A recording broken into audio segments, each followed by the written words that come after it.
Sejam bem-vindos e bem-vindas ao primeiro colóquio de Arte, Mídia e Educação, Contatos em Tempos de Distanciamento, organizado pelo curso de especialização em Arte, Mídia e Educação do Instituto Federal de Educação, Ciência e Tecnologia do Maranhão, Campo São Luís, Centro Histórico, com o apoio da Diretoria de Desenvolvimento Educacional, do Departamento de Pesquisa, Pós-Graduação e Inovação e da Coordenação da Licenciatura em Artes Visuais do IFMA. Hoje encontra-se conosco para ministrar a palestra Gênero, Arte e Educação, Resistências e Novas Paisagens do Possível, professora doutora Luciana Grupelli Loponte. Possui licenciatura plena em Educação Artística, com habilitação em Artes Plásticas pela Universidade Federal de Pelotas, mestrado em Educação pela Universidade Estadual de Campinas e doutorado em Educação pela Universidade Federal do Rio Grande do Sul. Atualmente é pesquisadora e professora do Departamento de Ensino e Currículo da Faculdade de Educação da Universidade Federal do Rio Grande do Sul, atuando na graduação e no programa de pós-graduação em Educação, na linha de pesquisa Arte, Linguagem e Currículo. É membro do Comitê de Ética em Pesquisa da UFRGS, Universidade Federal do Rio Grande do Sul. Foi vice-presidente da Federação de Arte Educadores do Brasil de 2006 a 2008, coordenadora do Grupo de Trabalho Educação e Arte da Associação Nacional de Pós-Graduação e Pesquisa em Educação de 2008 a 2010 e membro do Comitê Científico da referida entidade entre 2010 e 2015.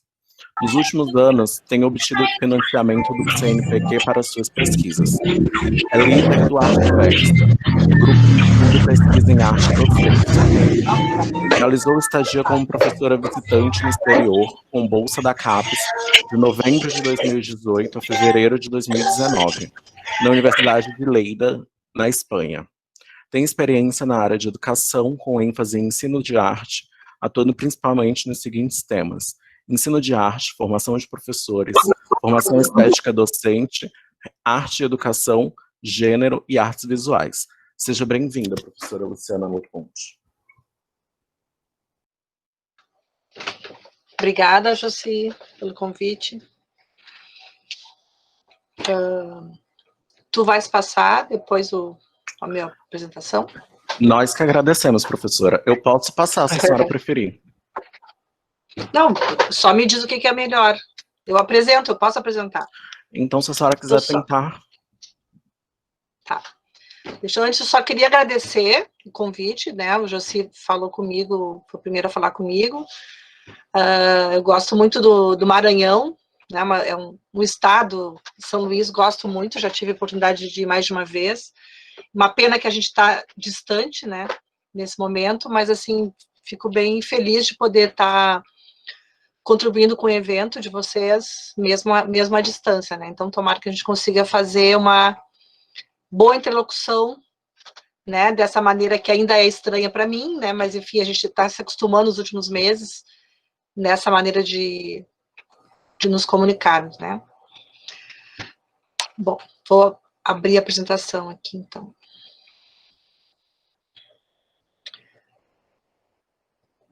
Deixa eu ver.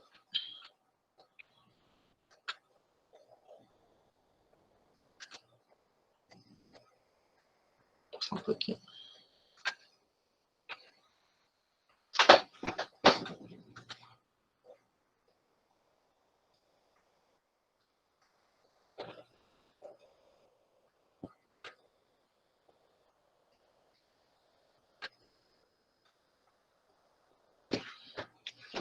Só um pouquinho aqui. Tudo bem, professora. Eu estou aqui só tentando achar qual é a janela aqui. Só um minuto.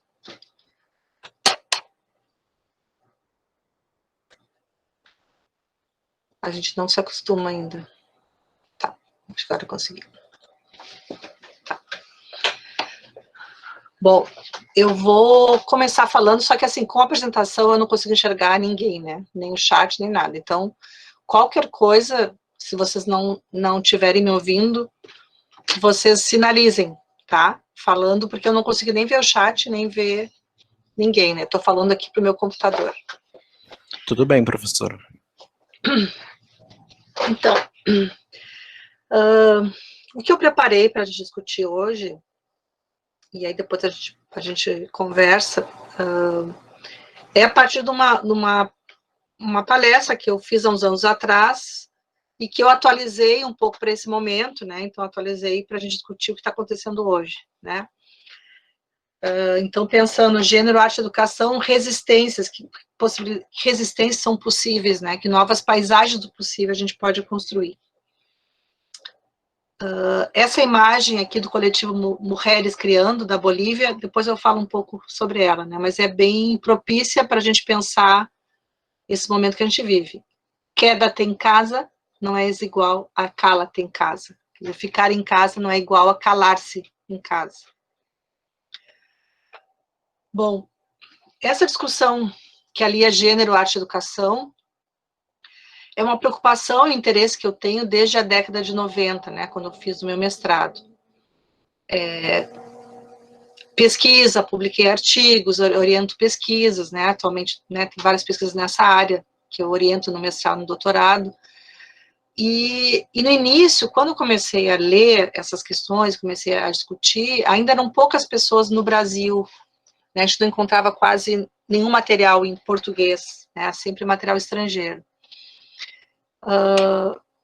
Desde então, quer dizer, por mais que meus focos fossem mudando, enfim, a gente foi fazendo várias coisas durante esse tempo, acredito ainda que o campo de estudos que envolve a arte e educação e tem muito a aprender com os debates contemporâneos sobre gênero e sexualidade. Quer dizer, desde que eu comecei a pesquisar, hoje temos muitos jovens, tem uma geração nova que está se interessando sobre essas questões, né? Eu fico muito feliz cada vez que alguém me manda um e-mail, me manda uma mensagem dizendo que está lendo meus trabalhos, que meus trabalhos inspiraram outros, né? Então, tem uma nova geração que está aprendendo, que está pesquisando, se interessando, e isso é muito bom, que não se via há uns anos atrás, né? Ainda assim, eu acho que o campo de arte e educação ainda não aprendeu suficientemente com os debates contemporâneos sobre gênero e sexualidade. Então, eu dizia isso num texto há uns anos atrás, quer dizer, compreender que a arte, pensando artes visuais, teatro, música e dança, e sua aparente inocência contribuem para a perpetuação de sexismos e a naturalização do intolerável, é uma das lições mais urgentes. Eu escrevi isso num texto de 2010, e 10 anos depois continuo afirmando a mesma coisa. Quais são os paradoxos do nosso tempo? Então, eu vejo, de modo crescente, uma nova geração de pesquisadores e pesquisadoras surgindo, preocupada com as temáticas feministas, temáticas queer, as temáticas de interseccionalidade relacionadas às artes, e as relações entre gênero, sexualidade e as artes. Inclusive, uma nova geração de alunos e alunas do ensino fundamental, do ensino médio, também manifestando interesse e aprendendo sobre essas questões na internet mais do que na própria escola. Ao mesmo tempo, no Brasil, a gente tem uma onda neoconservadora do pensamento político brasileiro, né? A gente teve a palavra gênero banida no Plano Nacional de Educação e praticamente, né, de toda a Base Nacional Comum Curricular. Ataque às exposições de arte, ataque inclusive a teóricas feministas. A gente teve, há uns anos atrás, a visita da Judith Butler, que foi ferozmente atacada por algumas pessoas. Quer dizer, tudo isso acontece agora, tudo acontece ao mesmo tempo. Ao mesmo tempo que uma nova geração de pesquisadores, né, se interessa e aumenta a percepção sobre essas questões, né, o interesse por essa palestra no dia de hoje é um exemplo disso, né? Tem uma nova geração de pesquisadores interessada. Ao mesmo tempo, está acontecendo uma onda neoconservadora que está querendo abafar todas essas discussões. Então, tudo está acontecendo ao mesmo tempo. Então, acredito que a gente precisa pensar além dos clichês e dos jargões, desconstruir preconceitos, inventar novos modos de resistência. Para mim, urgência é a palavra. Bom, uma das questões que é recorrente nessa discussão das artes visuais relacionada a gênero e sexualidade é a representação de imagens femininas, né? Essa é uma constante nessa discussão. E a gente pode pensar o quanto as representações de imagens femininas no campo das artes visuais, no Ocidente, perpetuaram por muito tempo e ainda perpetuam a naturalização da violência sexual e da submissão do corpo da mulher a certo olhar contemplativo masculino. Eu estava dando uma olhada ali na oficina que o Josi ontem apresentou, né? Eu vi que vocês já trataram algumas dessas questões, então algumas coisas eu vou repetir e vou falar a partir de outros ângulos também, né? Ainda há muito a ser dito sobre essa questão. Ainda prevalece o enfoque formalista no campo das artes visuais, um campo que é considerado autônomo, descompromissado das relações mundanas e sociais da vida cotidiana, e esse enfoque formalista tem nos atrapalhado, me parece, né, tanto no campo da arte, né, maior, vamos dizer assim, quanto o campo da arte e educação, porque isso nos impede de pensar questões do dia a dia, do cotidiano e questões políticas que nos afetam. Então, acredito que é importante que tomemos contato com produções artísticas que, de algum modo, propõem um deslocamento desse olhar mais naturalizado para imagens femininas, instigando um pensamento que vai além de qualquer vitimismo ou denuncismo, mas que inscreva essas imagens em um jogo de relações de poder e resistência, né, que eu vou falar um pouco aqui. Então, eu vou tratar de algo que foi muito importante, eventos que foram muito importantes, que têm efeitos até hoje, em 2017, 3 anos atrás, onde algumas exposições foram fechadas, exposições artísticas foram fechadas, e daí em diante foi uma onda, né, de censura às artes a museus, que passaram a ser considerados como locais de perversão infantil, pornografia explícita, destruição dos valores éticos e sagrados da família brasileira, da chamada família brasileira. Vamos revisitar um pouco isso e pensar os efeitos disso, né? E 2020, onde nós estamos, uma das maiores pandemias do século, que nos faz estarmos afastados, né? E o aumento vertiginoso da violência doméstica no mundo inteiro. Então, que imagens precisamos para o nosso tempo? De que modo as imagens nos permitem continuar pensando além da superficialidade de interpretações rasas e apressadas? E quais as ressonâncias necessárias desse debate no campo da arte e educação? Então, vou trazer algumas questões aqui para a gente pensar e achar possíveis respostas. Eu vou, de certa maneira, repetir um pouco do que o Josi falou ontem, né? Eu só consegui ver uma parte, mas eu vi que ele tratou disso, né? Dessa questão das imagens artísticas, né? Imagens, arte e violência de gênero. Então, como a arte ocidental, principalmente a arte europeia, né? Do qual a gente aprendeu muito, né? Como estudante de arte, quer dizer, eu fiz educação artística um tempo atrás, né? Como a gente foi aprendendo a partir dessas imagens, né? A Griselda Pollock chama a história da arte dessa lenda canônica da criatividade cristã masculina ocidental. Então, como essa lenda da criatividade cristã masculina ocidental acabou se tornando a grande narrativa do que se considera arte.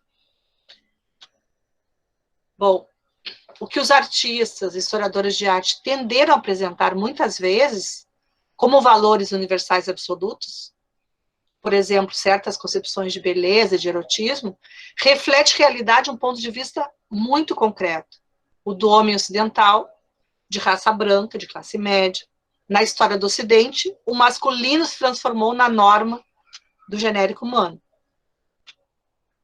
E aí eu vou, assim, repetindo um pouco, eu vi que ontem o Josi falou um pouco disso, mas só para repetir, para a gente repensar, né, a quantidade de imagens de raptos e sequestros e de estupros, isso que é importante, de violência explícita contra as mulheres.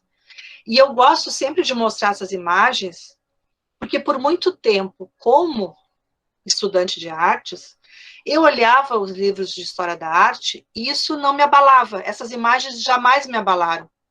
Elas faziam parte daquelas imagens que a gente tinha que analisar, que a gente tinha que que encontrar as características, enfim, né? Mas elas não me chocavam como hoje me chocam, né?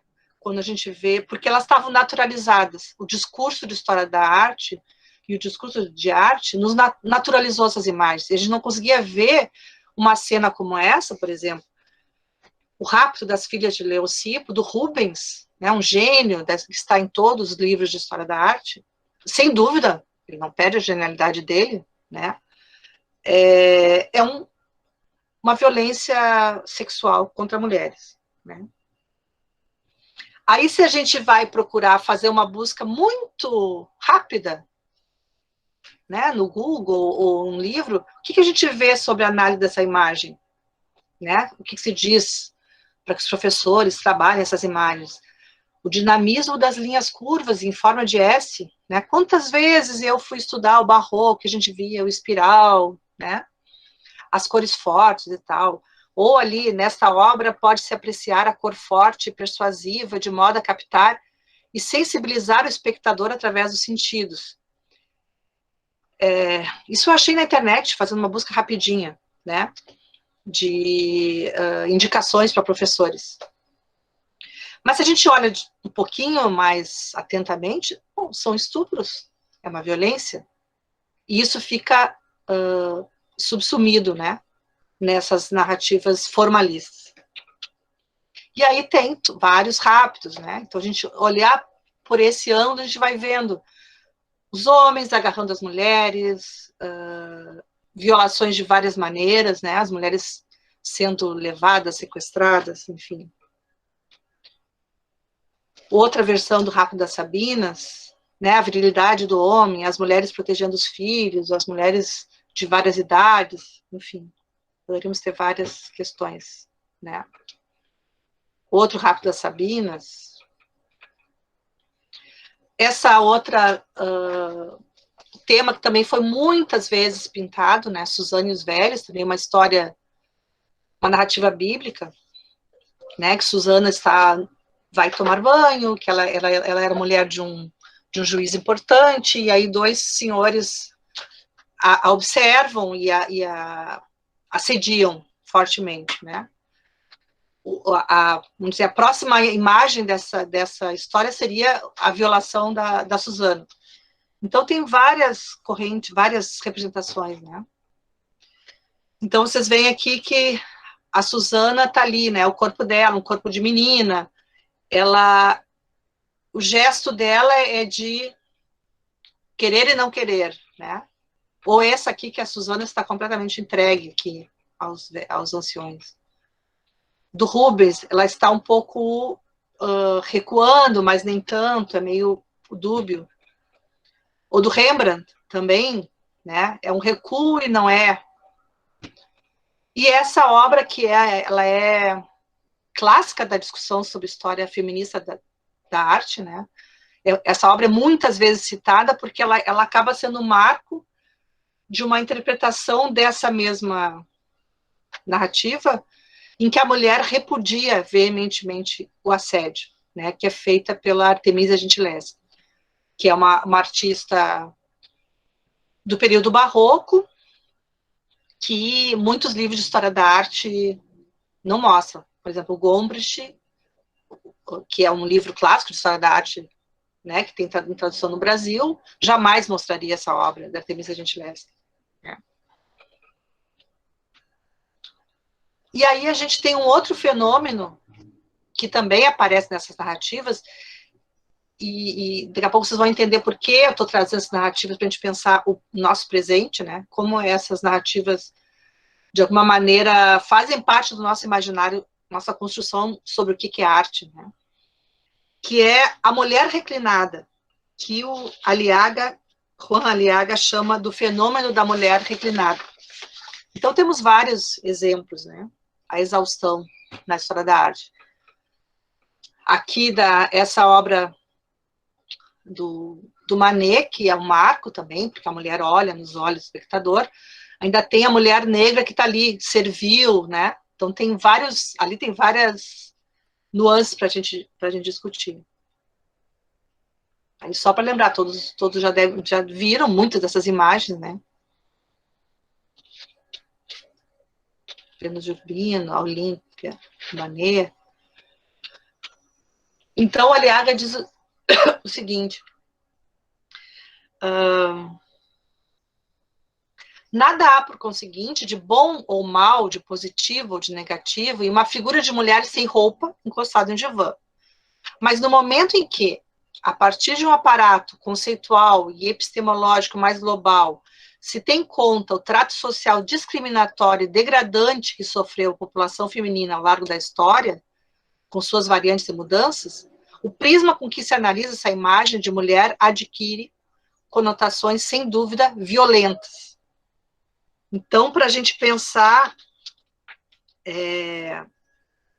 o quanto que também essas imagens da mulher reclinada, tantas vezes repetidas, que a gente viu tantas vezes, e que alguns artistas reproduzem até hoje, ela pode ser violenta, né? Quer dizer, é um outro aspecto da violência. Outra questão que a gente pode trazer é a própria ideia de modernismo, modernidade, né, na história da arte ocidental, especial europeia, né, do qual a gente aprendeu. Então, aí tem várias cenas, né, que são como se tivessem sido vistas do buraco de uma fechadura, né, espiando a mulher, tomando banho, descansando, enfim. Todas essas obras também que a gente aprendeu nos livros de história da arte. A clássica do Manet, enfim, as do Toulouse-Lautrec, Modigliani, o próprio Picasso. E aqui duas imagens interessantes, que eu gosto de mostrar essas duas, para a gente ver como aparecem outras versões, né? No lado direito, a gente tem a pintura as pinturas de balcão, né, que eram comuns, que era o lugar público que a mulher poderia frequentar, a mulher branca da burguesia, né? Os lugares onde as mulheres brancas de uma determinada burguesia poderiam frequentar, que era o balcão, né, a ópera, o teatro da ópera e tal. Na imagem da direita, que é do Renoir, quem tem o poder da visão é o homem que usa seu binóculo, e a mulher está ali para ser olhada. E na imagem da esquerda, que é da Berthe Morisot, é uma das poucas em que a mulher é dona do olhar. Ela olha, ela tem o binóculo. Né?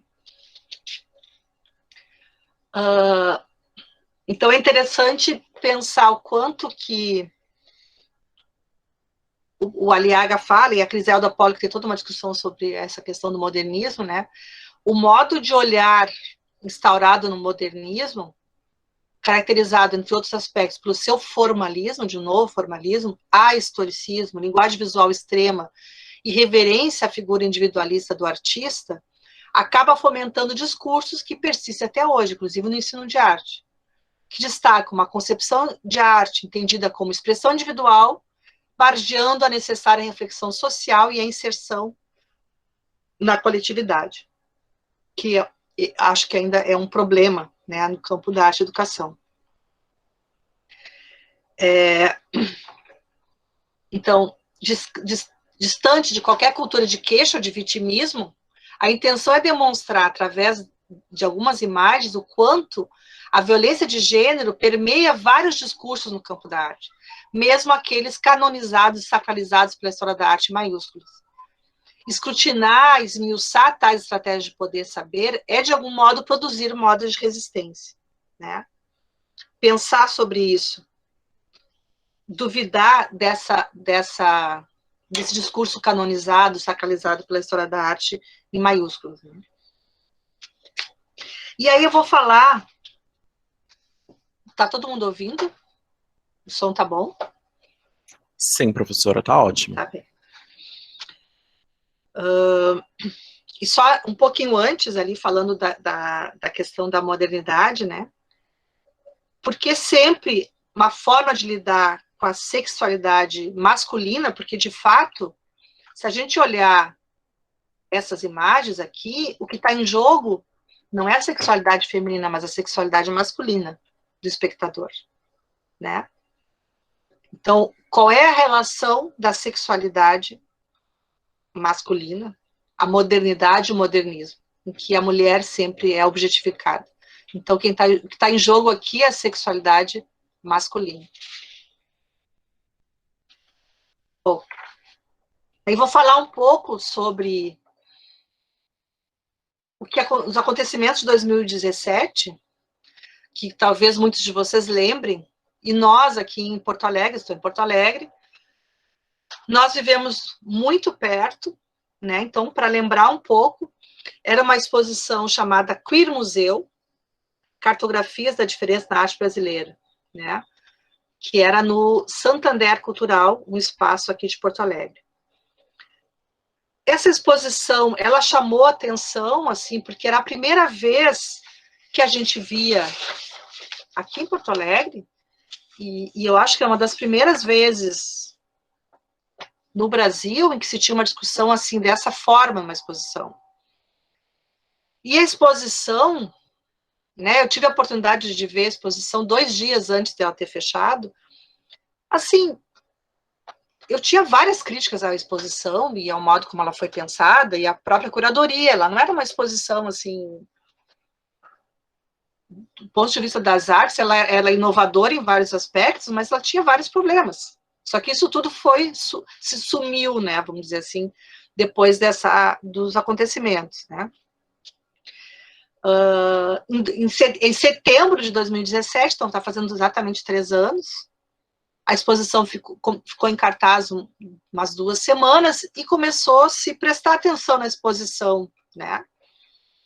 E principalmente os grupos que estavam surgindo na época, pessoas começaram a invadir o espaço filmando e botando vídeos e dizendo que era um horror, que isso feria a família brasileira, que as crianças, pobres crianças, iam ser contaminadas, né? Então, a ideia, na época, é que como as imagens poderiam contagiar as pessoas que vissem aquelas imagens, qualquer pessoa, ela seria contagiada por aquilo, ela ia se transformar numa pedófila, ou ia se transformar num pervertido sexual. A ideia que se colocou, principalmente através das redes, foi um pouco essa. Então, a gente pode pensar que, como um vírus, as imagens nos contaminariam de forma incontrolável até o ponto que seríamos capazes de fazer coisas completamente impensadas e condenáveis. Então, a ideia na época era um pouco essa, que a exposição teria que ser fechada. Então, a gente viu assim, ó, pessoas, e eu presenciei isso, pessoas rezando na frente do Santander Cultural, dizendo que aquilo ali era um horror, né? E aqui, só para vocês terem uma ideia assim, do que aconteceu, e eu fiquei muito tocada, espantada com tudo que estava acontecendo, e aí a gente percebe hoje, 3 anos mais tarde, a gente começa a perceber que aquilo foi o estopim de algo muito maior, né, que a gente está vendo ser feito nesses últimos 3 anos, né.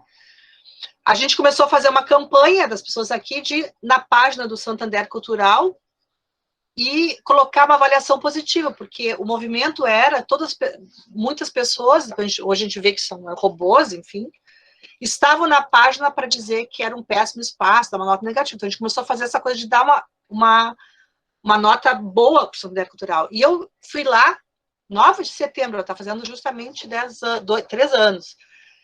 E eu escrevi lá no Facebook do Santander Cultural, um dos melhores espaços culturais da cidade de Porto Alegre, brinda a cidade com exposições ousadas que fazem o público pensar e ir além do que já sabe. Uma coisa muito simples. Não sei se vocês conseguem ver, mas as coisas que escreveram para mim, né? Dizendo que eu era uma professora que gostei de uma exposição depravada e nojenta, que eu tinha medo de perder a bolsa na faculdade. Enfim, eles foram vasculhar o meu perfil para saber que eu era professora.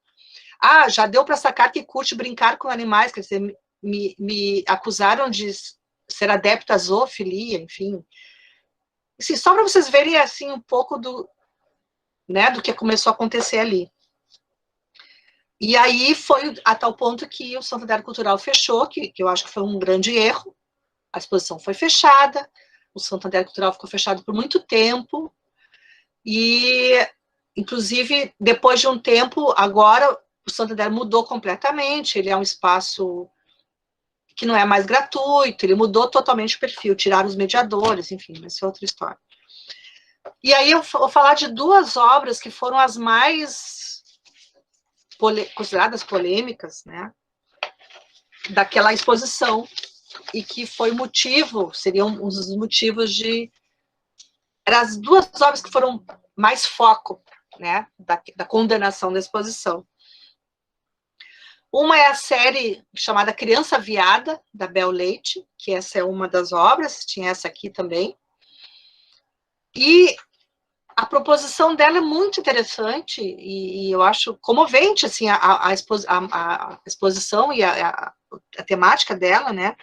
Ela faz uma alusão a um site que tinha na época, que ele saiu do ar já, que chamava, justamente o blog, chamava Criança Viada, em que adultos gays e lésbicas eram convidados a enviar imagens de si mesmos quando crianças, em poses afeminadas ou masculinizadas, já desviadas dos padrões esperados para meninas e meninos.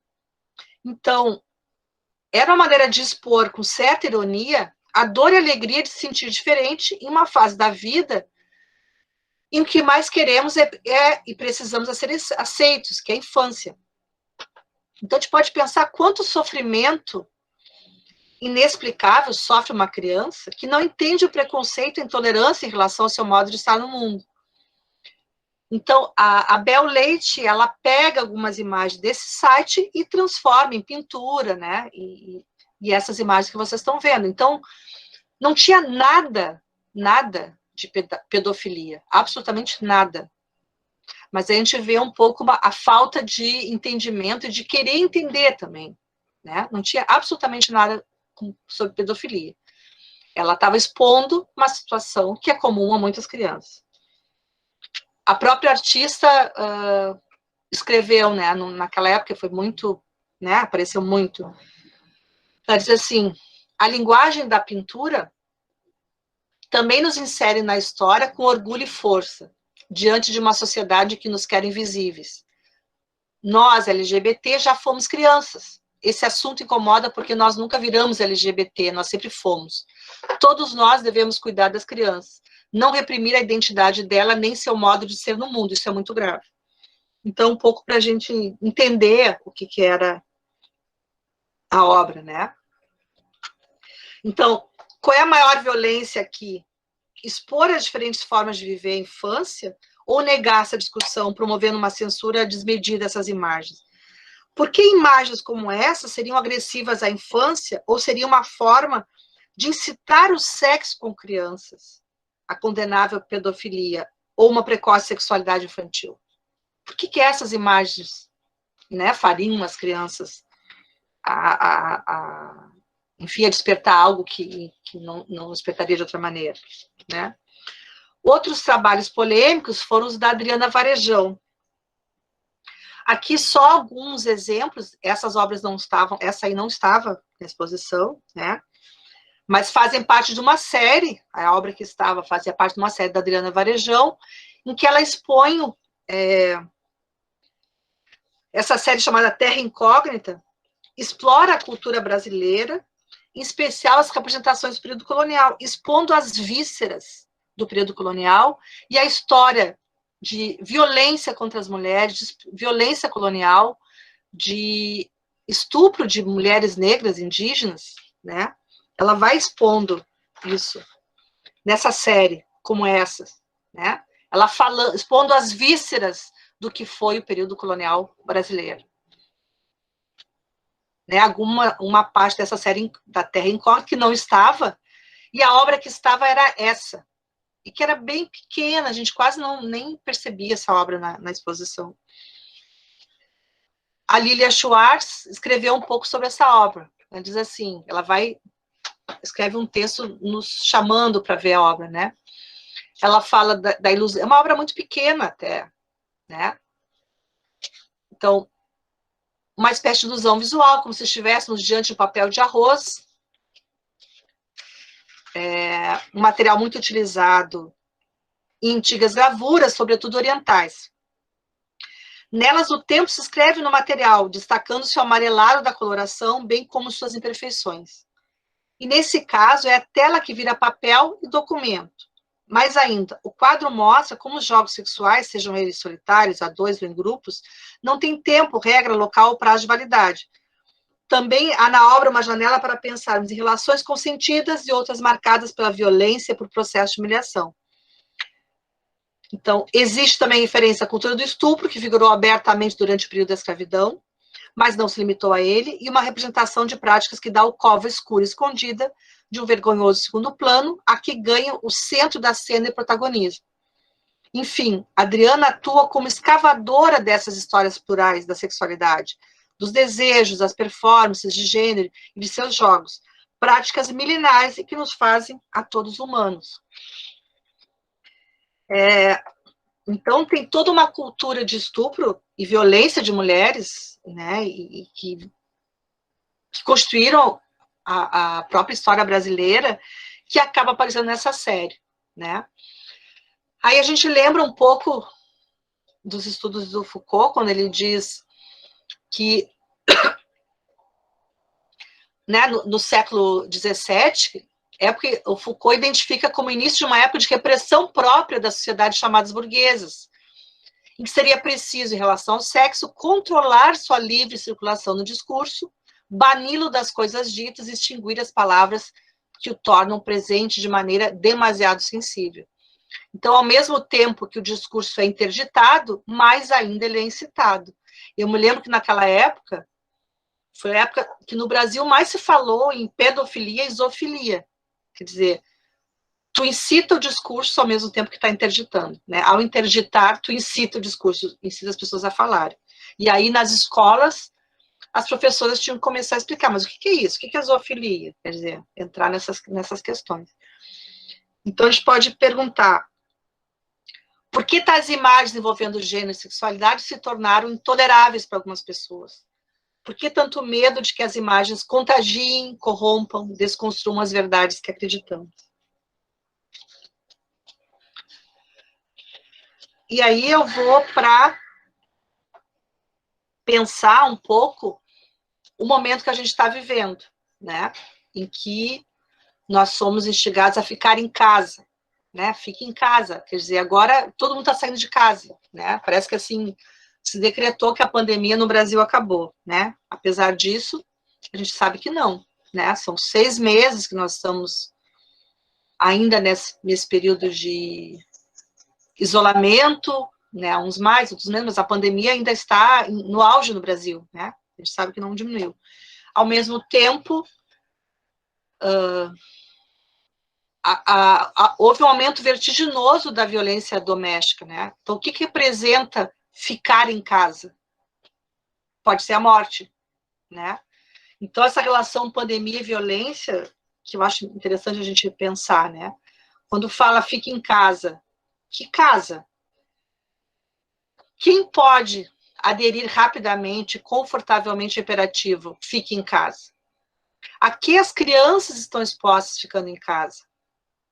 E as mulheres, as personagens que ocupam a casa há tanto tempo, trabalhando para si mesmo, para sua própria família, ou para a família de outros. Então, se fala hoje de uma pandemia invisível, que é a violência doméstica, a violência, principalmente a violência de gênero, né? E a violência contra a mulher. Então, os índices de violência doméstica aumentaram durante o isolamento social por causa do novo coronavírus. Isso no mundo inteiro. A gente vê histórias no mundo inteiro, mas no Brasil isso é muito preocupante, até porque os índices de violência são altíssimos. E isso aumentou, se potencializou durante esse período.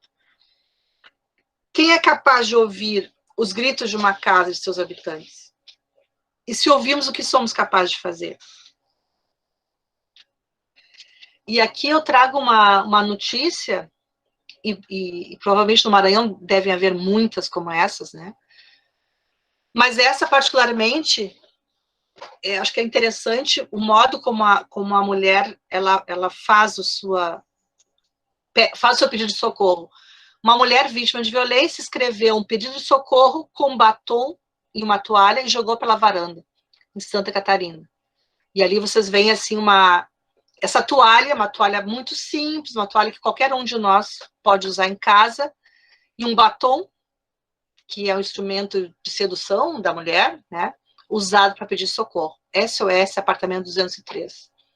E aí a notícia fala, o marido chegou às 2h30 da madrugada, alterado, o marido teria tentado pegá-la pelo pescoço, tentou estrangular, enfim, ameaçou com facas, escondeu a chave do apartamento, enfim, né?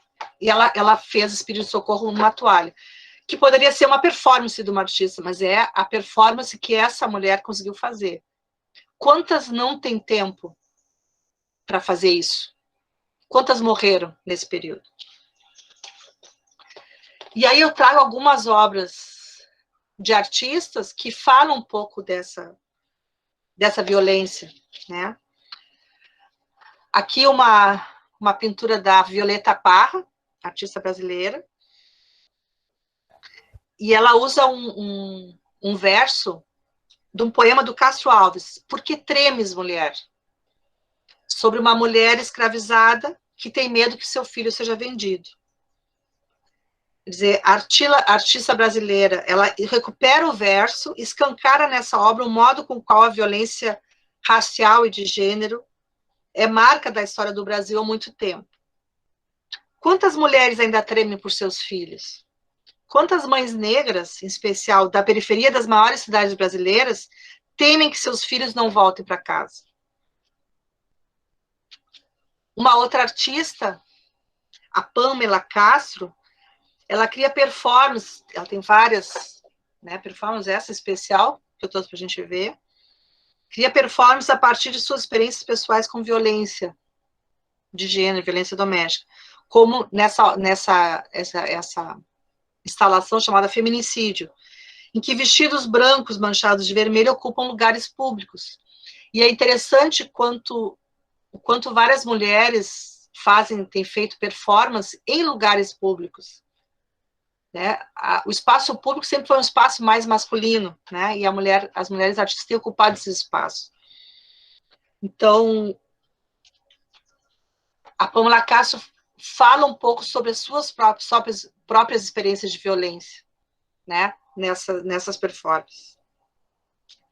Outra obra é de uma artista mexicana chamada Elina Chauvet, e ela tem feito esse trabalho por muitos anos em várias cidades do mundo, em que sapatos vermelhos de mulheres são colocados em praça pública. A instalação chama Zapatos Rojos, né, sapatos vermelhos. E esses sapatos ocupam, né, os espaços públicos, colocando na vida das pessoas o quanto que a violência contra as mulheres continua fazendo parte do nosso presente. E esse é um trabalho que ela tem feito em várias cidades, né, desde 2009, né, atualizando essas questões. Aqui, uma performance da Priscila Rezende, uma artista negra, que vai também para a praça pública. O nome da performance é Bombril, né, e no Brasil a gente sabe o que bombril significa, aquela esponja de aço. Muitas vezes se fala pejorativamente do cabelo das mulheres negras como cabelo bombril. A Priscila Rezende se apropria desse uso pejorativo e vai lavar panelas com seu cabelo, né? Cabelo bombril. Quer dizer, se colocando também como protagonista desse discurso, né? Não como alguém que sofre um xingamento, enfim, ela se coloca também como protagonista da sua própria narrativa. Ela assume o cabelo bombril, como essa esponja de aço usada para lavar panelas. E aí a gente pode falar do trabalho doméstico, da mulher que está ali, a mulher negra responsável pelos trabalhos domésticos, enfim. Então a mulher negra, ela acaba sendo, nessa obra, protagonista da sua narrativa. Então, a gente pode pensar, quer dizer, eu fui trazendo algumas obras, né, para a gente pensar essas violências. A gente pode pensar violência doméstica, violência de gênero, violência patriarcal, violência racial, violência colonial. Várias nomeações que desdobram experiências expostas de forma contundente por essas artistas, eu trouxe só algumas, poderiam dizer várias outras. São algumas práticas artísticas criadas a partir de realidades estremecedoras, como diz o Aliaga.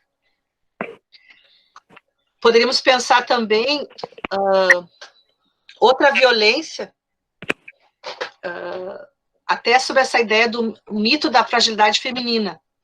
Né? A Sueli Carneiro, por exemplo, ela vai trazendo outra perspectiva desse mito, né, que as mulheres são frágeis. Ela diz assim, mas que mulheres são frágeis? Ela vai dizendo, nós, mulheres negras, fazemos parte de um contingente de mulheres, provavelmente majoritário, que nunca reconheceram em si mesmas esse mito, porque nunca fomos tratadas como frágeis. Fazemos parte de um contingente de mulheres que trabalharam durante séculos como escravas nas lavouras ou nas ruas, como vendedoras, quituteiras, prostitutas, mulheres que não entenderam nada quando as feministas disseram que as mulheres deveriam ganhar as ruas e trabalhar. Fazemos parte de um contingente de mulheres com identidade de objeto, ontem a serviço de frágeis sinhazinhas, de senhores de engenho tarados. Então, a gente pode pensar que, muitas vezes, o feminismo branco, e às vezes esse ar de superioridade do feminismo branco, também pode ser uma violência. Né? Aí a gente está abrindo leque para discutir outras questões. E aqui eu trago de novo o coletivo Mulheres Criando, que é um coletivo de mulheres bolivianas que tem uma atuação muito forte, uma atuação política muito forte, e elas fazem grafites nos muros, e aí agora elas estão fazendo várias, né, o site delas é bem completo, atualizando o que elas têm feito, e elas têm feito várias pichações, né, sobre a questão da mulher na quarentena. Quédate em casa não é o mesmo que cala-te em casa. Ficar em casa não é o mesmo que calar-te em casa. Ou o machismo é a pandemia que não está em quarentena.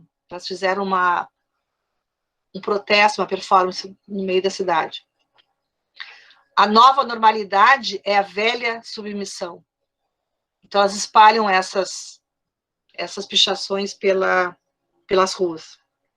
E, de novo, ocupando os lugares públicos, né? Bom, por que essas questões têm a ver com arte e educação, arte na escola? E aí vamos pensar nas resistências. Trago aqui mais algumas artistas, que a minha ideia é um pouco a gente pensar o que essas obras nos fazem pensar. Eu acredito, e eu vou falar um pouco do nosso grupo de pesquisa, que a gente aprende muito, pode aprender muito, com estratégias de artistas que, como diz o Rancière, se propõem a mudar os referenciais do que é visível e enunciável, mostrar o que não era visto, mostrar de outro jeito que não era facilmente visto, correlacionar o que não estava correlacionado, com o objetivo de produzir rupturas no tecido sensível das percepções e na dinâmica dos afetos. Então, mudar os referenciais, nos fazer ver o que não víamos ou pensar de outra maneira, né? E parece que alguns artistas, e alguns dessas artistas que eu mostrei, algumas que eu vou mostrar agora, podem nos ajudar a mudar os nossos referenciais sobre essas questões que eu estou falando. E aí, continuando com o Rancière, ele diz, as imagens da arte contribuem para desenhar configurações novas do visível, do dizível, do pensável, e por isso mesmo, uma paisagem nova do possível. E o fazem com a condição de não antecipar seu sentido e seu efeito. E isso que eu acho que é o mais interessante. As imagens não estão dizendo o que é preciso ser feito. Essas performances, essas questões que eu estou mostrando, nenhum artista dizendo o que deve ser feito, ou que vai dando uma resposta, né, segura sobre essas questões tão estremecedoras que elas estão tratando.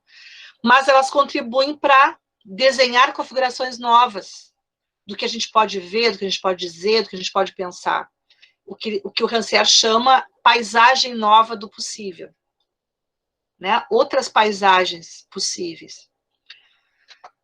E aqui eu trago mais algumas artistas. Catherine Opie, dos Estados Unidos, que traz esse corpo feminino masculino para tratar também de várias outras maneiras de ser mulher, né? Desconstruir também alguns estereótipos. Zanele Muholi, da África do Sul, que faz representações de mulheres negras, lésbicas negras da África do Sul. Ela tem uma série bem importante, também falando de vários femininos. A Rosana Paulino, que é uma artista excepcional, brasileira, que tem tratado há bastante tempo sobre a questão da mulher negra, a questão da escravidão no Brasil, a questão, né, como os negros se situam no Brasil.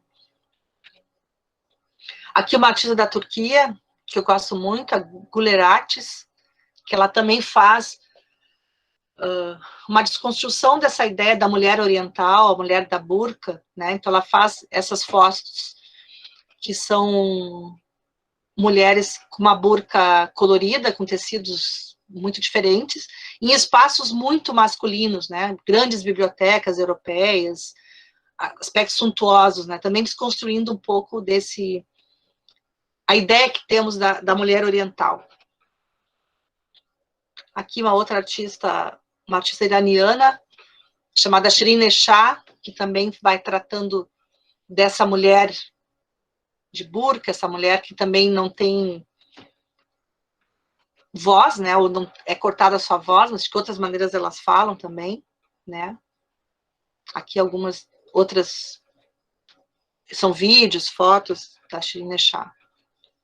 Aqui a Carrie Mae Wins, também colocando algumas situações como a mulher negra é vista, né, na sociedade estadunidense. A Jota Mombassa, Brasil, que faz toda uma performance, o corpo dele, né, choca, perturba. Ela tem escrito muito sobre essa questão queer, a questão os corpos que não têm um lugar nessa sociedade, né, também nos faz pensar. As Guerrilla Girls são mais conhecidas, né, falando sobre as mulheres artistas, enfim, né, já são mais conhecidas. Aquela indagação que elas continuam fazendo, as mulheres precisam estar nuas para entrar nos museus, que é um pouco a discussão que a gente já começou a fazer.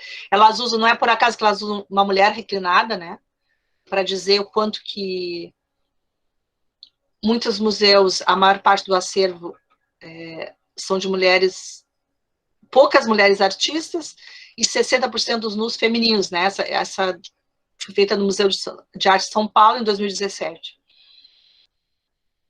E aqui um ponto que a gente tem feito no Arteversa. O Arteversa é o grupo de pesquisa que eu coordeno, o grupo de estudo e pesquisa em arte e docência. E nesse período da quarentena, a gente já tem publicado uma coleção de artistas que o sentido é justamente esse do Rancière, né? Quer dizer, a gente provocar, fazer, a gente encontrar outras paisagens possíveis, né? Então, a gente tem preparado um material voltado para professores, para pessoas, para quem tiver interesse, em que as pessoas consigam se aproximar da arte contemporânea e desses artistas. E nesse período da pandemia, a gente fez publicações bem específicas, né? Um pouco dessas questões que eu trouxe sobre a violência em casa está no site, foi um texto feito pelo grupo Arteversa, né? Para algumas bolsistas, enfim, a gente fez um texto coletivo pesquisando algumas artistas que eu trouxe e a pesquisa desse grupo. Falando da violência em casa, quer dizer, nós começamos a publicar vários temas ligados à questão de estar em casa, enfim. Então, convido vocês a conhecer o grupo, está ali o site, né? Deem uma olhada, tem bastante material, a gente está sempre atualizando. Temos Facebook, Instagram, então nos prestigiem, curtam. Aqui também uma frase das mulheres criadoras. A gente tem sempre atualizado esse material, faz parte do trabalho do nosso grupo de pesquisa. Então, disso tudo para pensar, né, a arte e educação, quer dizer, a gente pode apostar uma educação artística como motor de mudança social, como diz o Ricardo Huerta, e ele fala esforços, até uma maior aceitação da diversidade sexual nas aulas, ele fala da diversidade sexual, E eu, tensionando um pouco mais, poderia apostar uma educação que reivindique práticas artísticas, que emudeça a experiência estética idealista, baseada na contemplação desinteressada, por outra, intermitente, dispersa, que reclama como imprescindível uma tomada de posição.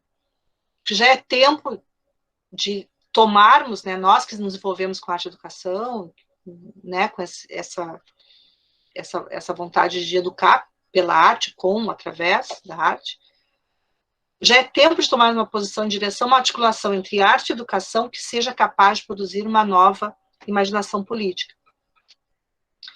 Quer dizer, produzir, buscar, analisar, compartilhar imagens que produzam dissensos sobre gênero, sexualidade e violência, e também novas estratégias de resistência aos modos de subjetivação que nos assolam, buscando incansavelmente novas paisagens do possível. Quer dizer, um pouco isso que eu acredito, e eu quis trazer assim, um panorama dessas questões para a gente poder debater aqui. Aqui algumas referências, né? Eu estou terminando um texto em que eu estou falando dessas questões. Agora eu quero ver quem está aqui, se tem alguém aí ainda. Ou eu estou falando sozinho. Sim, professora, estamos aqui todos muito felizes, muito contentes com sua fala. A gente está aguardando ainda os questionamentos no chat, mas se alguém quiser abrir o microfone e falar com a professora diretamente, também está liberado. Se vocês estiverem tímidos, eu começo. Gente, porque assim, eu fiquei falando para o meu computador até agora, eu quero saber se tem alguém vivo aí olhando. Pode escrever, Cecília. A Cecília disse aqui que está sem microfone. Alguém quer falar? Escrever. Eu gostaria de falar. Pode falar, Michele. Obrigado. Eu sou a Michele, gaúcha, de Rio Grande, no Rio Grande do Sul. Quero só parabenizar a professora pela essa fala maravilhosa. Assim.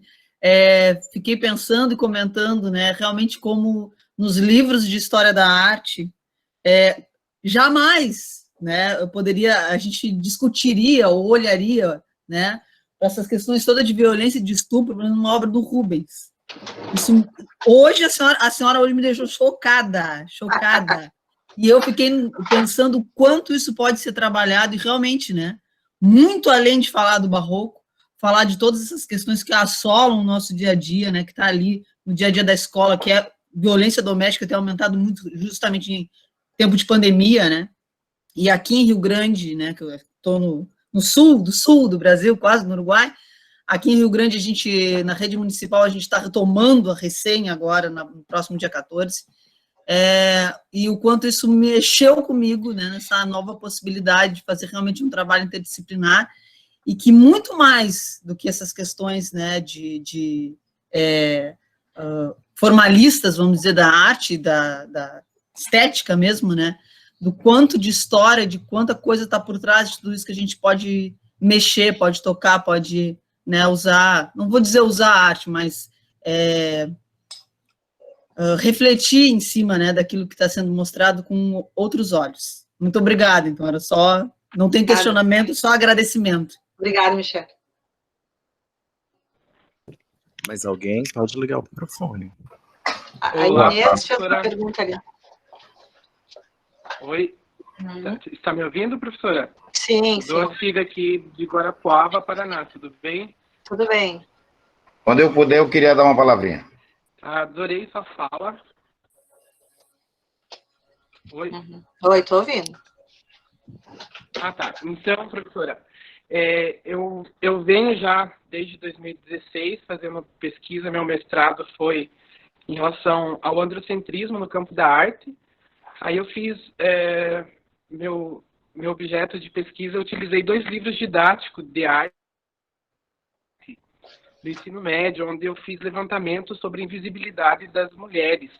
Achei bastante interessante. E a minha proposta foi incluir, fazer algumas propostas didáticas com a inclusão de artistas mulheres, porque nos livros didáticos a gente vê esse campo do androcentrismo muito grande. Achei bastante interessante, ainda penso em futuramente, né, um doutorado, algo nesse sentido de dar mais, aprofundar mais sobre essas questões, principalmente de gênero. Também trabalhei sobre a questão da arte queer, né? Acho bastante interessante dentro para se trabalhar na escola, igual foi falado ali sobre... Foi bem no período que eu estava fazendo a minha dissertação, né, sobre a polêmica lá do Queer Museu, né? Eu acho bastante válido essa questão para se trabalhar na escola, principalmente com a disciplina de arte. Achei bem válido sua fala. E também utilizei a Artemisia Gentileschi também como referência na minha dissertação, né, sobre essa visão do estupro mesmo, né, de como é a representação feita por uma mulher e a representação feita por homens, né, ou seja, os homens pintando a mesma obra, né, de um viés diferente. Achei bacana, sim, e válido sua colocação. Obrigado, professora. Obrigada. Obrigada a você.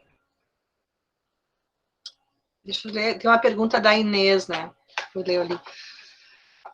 Como trabalhar com essas questões em sala de aula da educação básica no momento de governo bolsonarista? Bom, essa é a grande questão, né? Tudo que a gente está vendo. Por isso que eu falei assim, ó, o que me anima é que tudo está acontecendo ao mesmo tempo. Então, eu vejo assim, eu tenho alunas minhas, professoras, e que ela diz assim, a gente pode até não trabalhar, mas os alunos estão pedindo para trabalhar essas questões. Eles vêm com as questões. Então, assim, a gente sempre teve interdições, sempre teve algum tipo de interdição, mas, assim, tem que achar as brechas, as frestas para continuar trabalhando. Não dá para fingir que as coisas não estão acontecendo. Agora mesmo, essas situações que, né, agora, essa situação, a gente está sem poder estar na escola, né, na universidade. Quantas questões podem estar acontecendo na casa das crianças, né, e mesmo durante o período de aula? A gente não vai falar sobre isso? Não vai ter um momento onde as crianças possam trabalhar essas questões? A gente vai ter que encontrar maneiras. Quer dizer, como trabalhar, eu acho que é não desistir. Né? Não desistir. Não tem sido fácil. E a gente tem que abrir, começar a inventar maneiras de dialogar com as diferentes correntes conservadoras, enfim, né? Correntes religiosas, crenças, né? Como é que a gente pode não desistir desse debate? Certo, professora. O Esdras tinha pedido a palavra, então eu queria que ele abrisse o microfone agora. Obrigado. Boa tarde a todos, professora Luciana. Eu sou de São Luís, trabalho no interior, no município de São Mateus, e eu estou meio afastado. Essa pandemia só fiz foi engordar. E a pressão subiu um pouquinho, aí o médico achou melhor não arriscar, até porque eu já tenho 51 anos, a gente não é mais menino, né? Mas o que me traz aqui, eu me faço uma pergunta interessante, como uma doença, uma bactéria, um vírus, uniu o mundo. Aí eu lhe faço essa pergunta, faço até para o nosso coordenador. Se não fosse a pandemia, as lives não existiam, né? Muito difícil. E a gente não estava se conhecendo. É muito interessante como as coisas é feitas. Voltando para a escola, nós temos um problema muito grande. Eu até falei o nome de hipocrisia e o diretor não gostou. Mas a vantagem de ser nomeado é essa, que a gente fala o que quer. Se eu fosse contratado, eu jamais... A nossa amiga aqui está rindo. Mas é verdade. Quando a gente é contratado, serviço prestado, a gente fica caladinho escutando um cabo de babuzeira. E tem uma coisa que sempre me deixa chateado todos os anos. Eu acho que já aconteceu com muita gente que está em escola. É que a gente escolhe um livro e quando chega no final, no começo do ano, vem outro. Quer dizer, é um livro que a gente vê que para o aluno o aprendizado é mais rápido, mais fácil. Mas por falta, a senhora sabe, de coerência das prefeituras, não vou falar de Estado porque eu estou falando de prefeitura, isso me deixa muito revoltado, porque você conhece o livro, se aprofunda naquele livro, porque sempre tem um modelo de livro, eles sempre entregam, as editoras, e quando você chega na escola no próximo ano, Isso é sempre feito entre outubro e novembro. Isso me deixa, às vezes, chateado. Mas a gente tem que trabalhar, e eu sempre digo que... Ontem mesmo eu estava assistindo falando sobre o negro. Eu assisti, se eu não estiver enganado, foi aqui em São Luís, que a maioria das pessoas que a polícia prendeu foi negro. Eu tenho uma concepção em relação a isso. Eu acho que todos nós somos feitos por Deus. Só temos um sangue. Sangue é vermelho. Eu acho, professora, sinceramente, a senhora me desculpa a minha franqueza, eu sou muito curto e grosso e direto. Eu sou contra essa taxa de cor. Eu sou contra. Eu acho que todo mundo, perante a Deus, somos iguais. Eu sou contra isso totalmente. Nós tivemos aí poucos anos, lá em cima, tá certo? Um negro no Tribunal Superior. Eu acho que depende de cada um. Desde o começo, quando eu assisti já, que é um corre-corre, eu cheguei de viagem hoje, eu tenho uma coisa comigo. Tudo que nós estamos falando é incluso a uma coisa que quase pouca gente falou. A família. Eu penso dessa forma. A base da família. Tá certo? A base da família. Eu penso o seguinte, a mulher que é molestada, a mulher que é estuprada, ela tem que correr atrás do direito dela. Tá certo? E às vezes, a senhora sabe o que acontece? Muitas das vezes a mulher é subjugada ao homem. Tem medo. Então isso o homem se acostuma. Porque o difícil é bater a primeira. Se ela não fizer nada, ele vai bater a segunda, vai estuprar ela a terceira. Então, eu acho que está em cada um de nós termos coragem de enfrentar a dificuldade. Tá certo? Teve um caso, aconteceu comigo, a minha mãe, eu sou pardo, minha mãe é negra. E eu discutindo com o negro, ele achando que eu era branco, né, perante ele, que eu não sou branco. Cabelo, a senhora vê aí, ó, cabelo ruim. Tá? E a gente discutindo um assunto, ele veio puxar outro, achando que eu estava falando era sobre racismo. Eu disse, meu amigo, você procura estudar mais. Tá certo? Então, às vezes, você se cala, você sai daquela roda, porque eu acho que, às vezes, o próprio negro é que faz o racismo. Às vezes, ele é até contra ele mesmo. Ele é negativado por ele mesmo. Eu sou filho de negro. Tá certo? E nunca fiquei abaixo de ninguém, não, porque acima de mim foi Deus.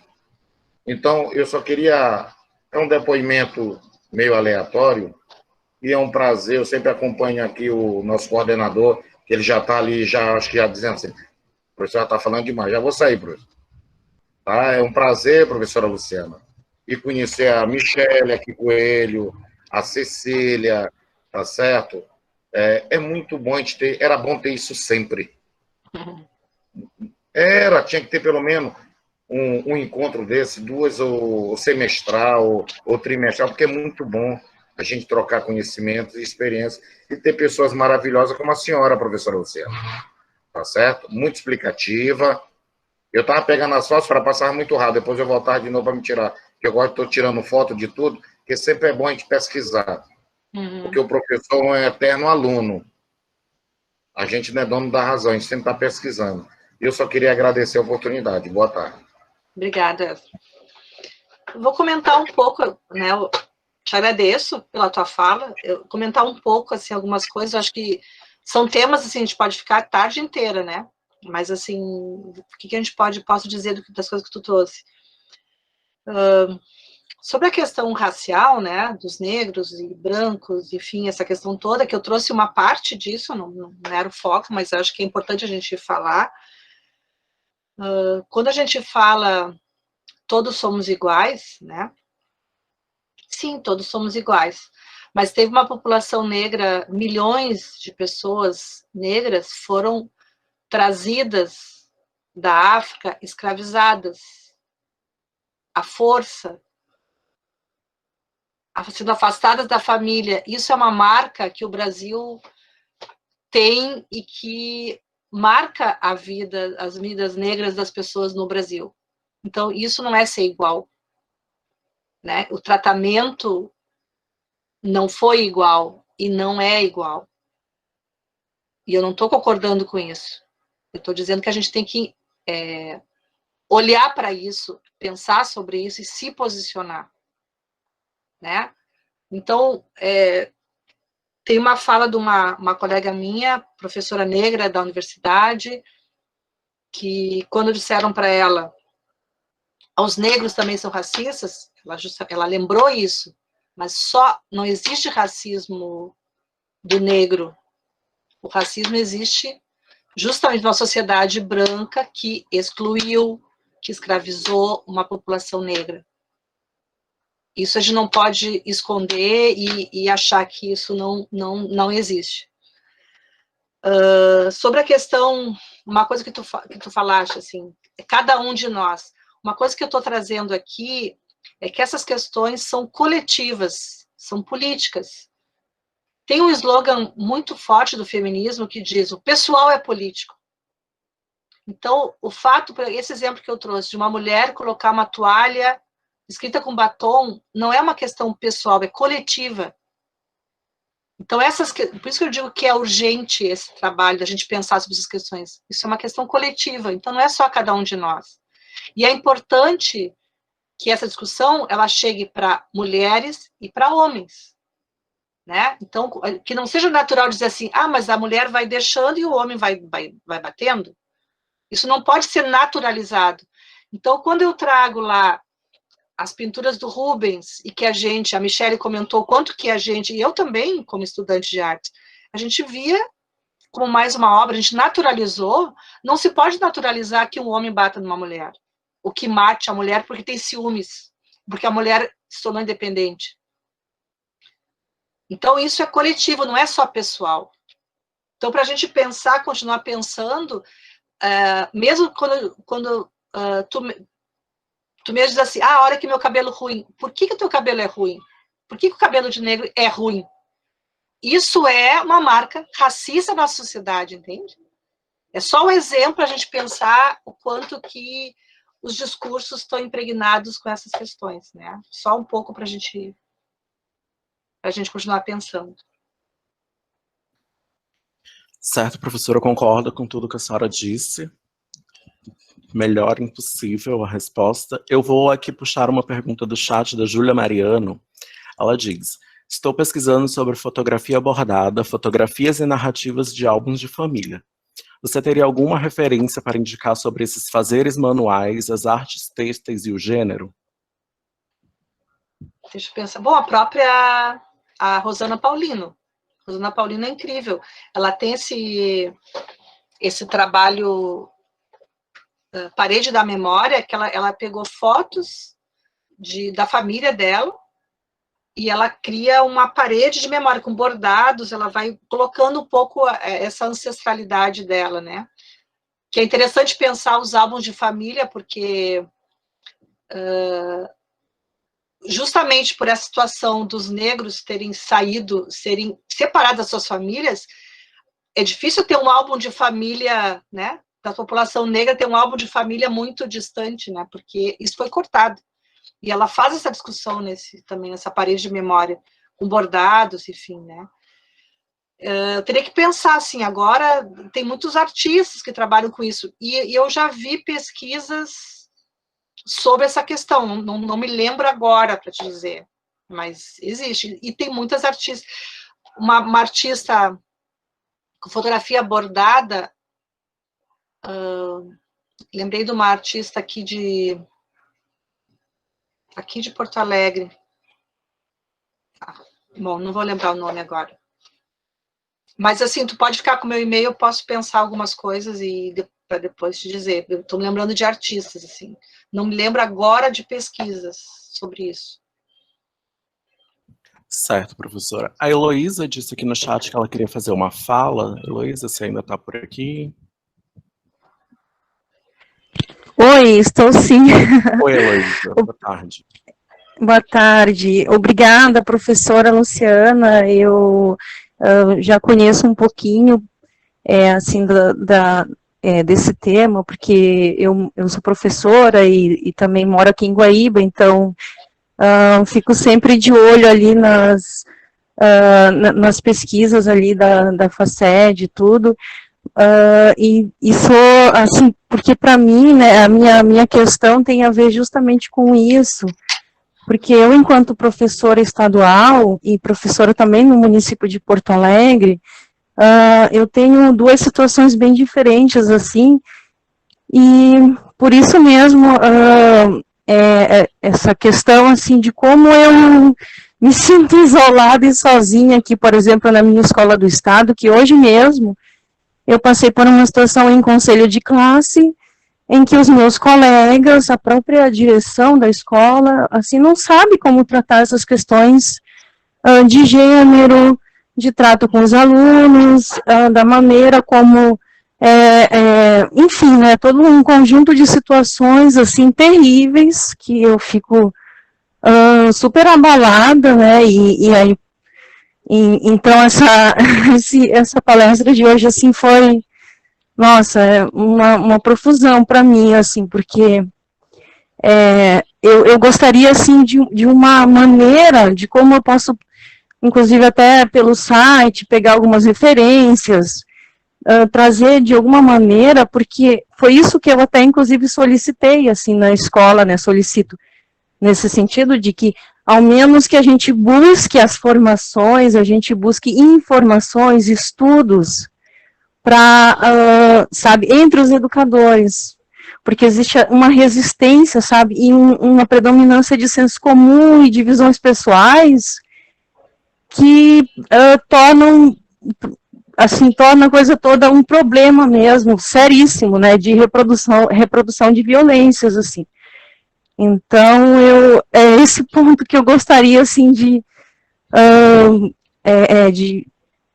colocar, assim, dessa aproximação mesmo, dessas pesquisas dentro da escola, assim, mas para os educadores mesmo, né, para os colegas, assim, para o grupo de professores. E era, assim, agradecer muito, imensamente, assim, porque é super enriquecedor, assim, é super fortalecedor também estar nesse espaço aqui, né, de escuta e fala. Muito obrigada mesmo a todos, assim, eu estou acompanhando o colóquio e maravilhoso para mim tem sido, assim. Obrigada, era isso. Obrigada. Heloísa, eu posso dizer assim, tu estás pertinho, Guaíba é bem perto de Porto Alegre. Assim que a universidade está fechada, a faculdade de educação fechada, enfim, a gente está trabalhando de casa, né? Mas a gente tem que começar a acompanhar, e tem uma coisa, assim, que eu ouço, desde que eu comecei a estudar sobre gênero e sexualidade, há bastante tempo, que eu ouço assim, mas os professores não estão preparados. Mas, assim, faz 30 anos que eu ouço isso, que não estão preparados, né? A gente tem que se preparar, e a forma como tu tá vindo aqui procurar é uma maneira, né, de se preparar. Porque, enfim, tem várias situações, e vocês vejam, assim, o quanto que essa pandemia está afastando mulheres e crianças de um lugar que poderia ser, um lugar que poderia salvar até de uma violência, né? As escolas estando fechadas, algumas crianças que estão sofrendo violência em casa não têm a quem recorrer. Então, a escola tem que ser, de alguma maneira, um lugar onde essas questões apareçam.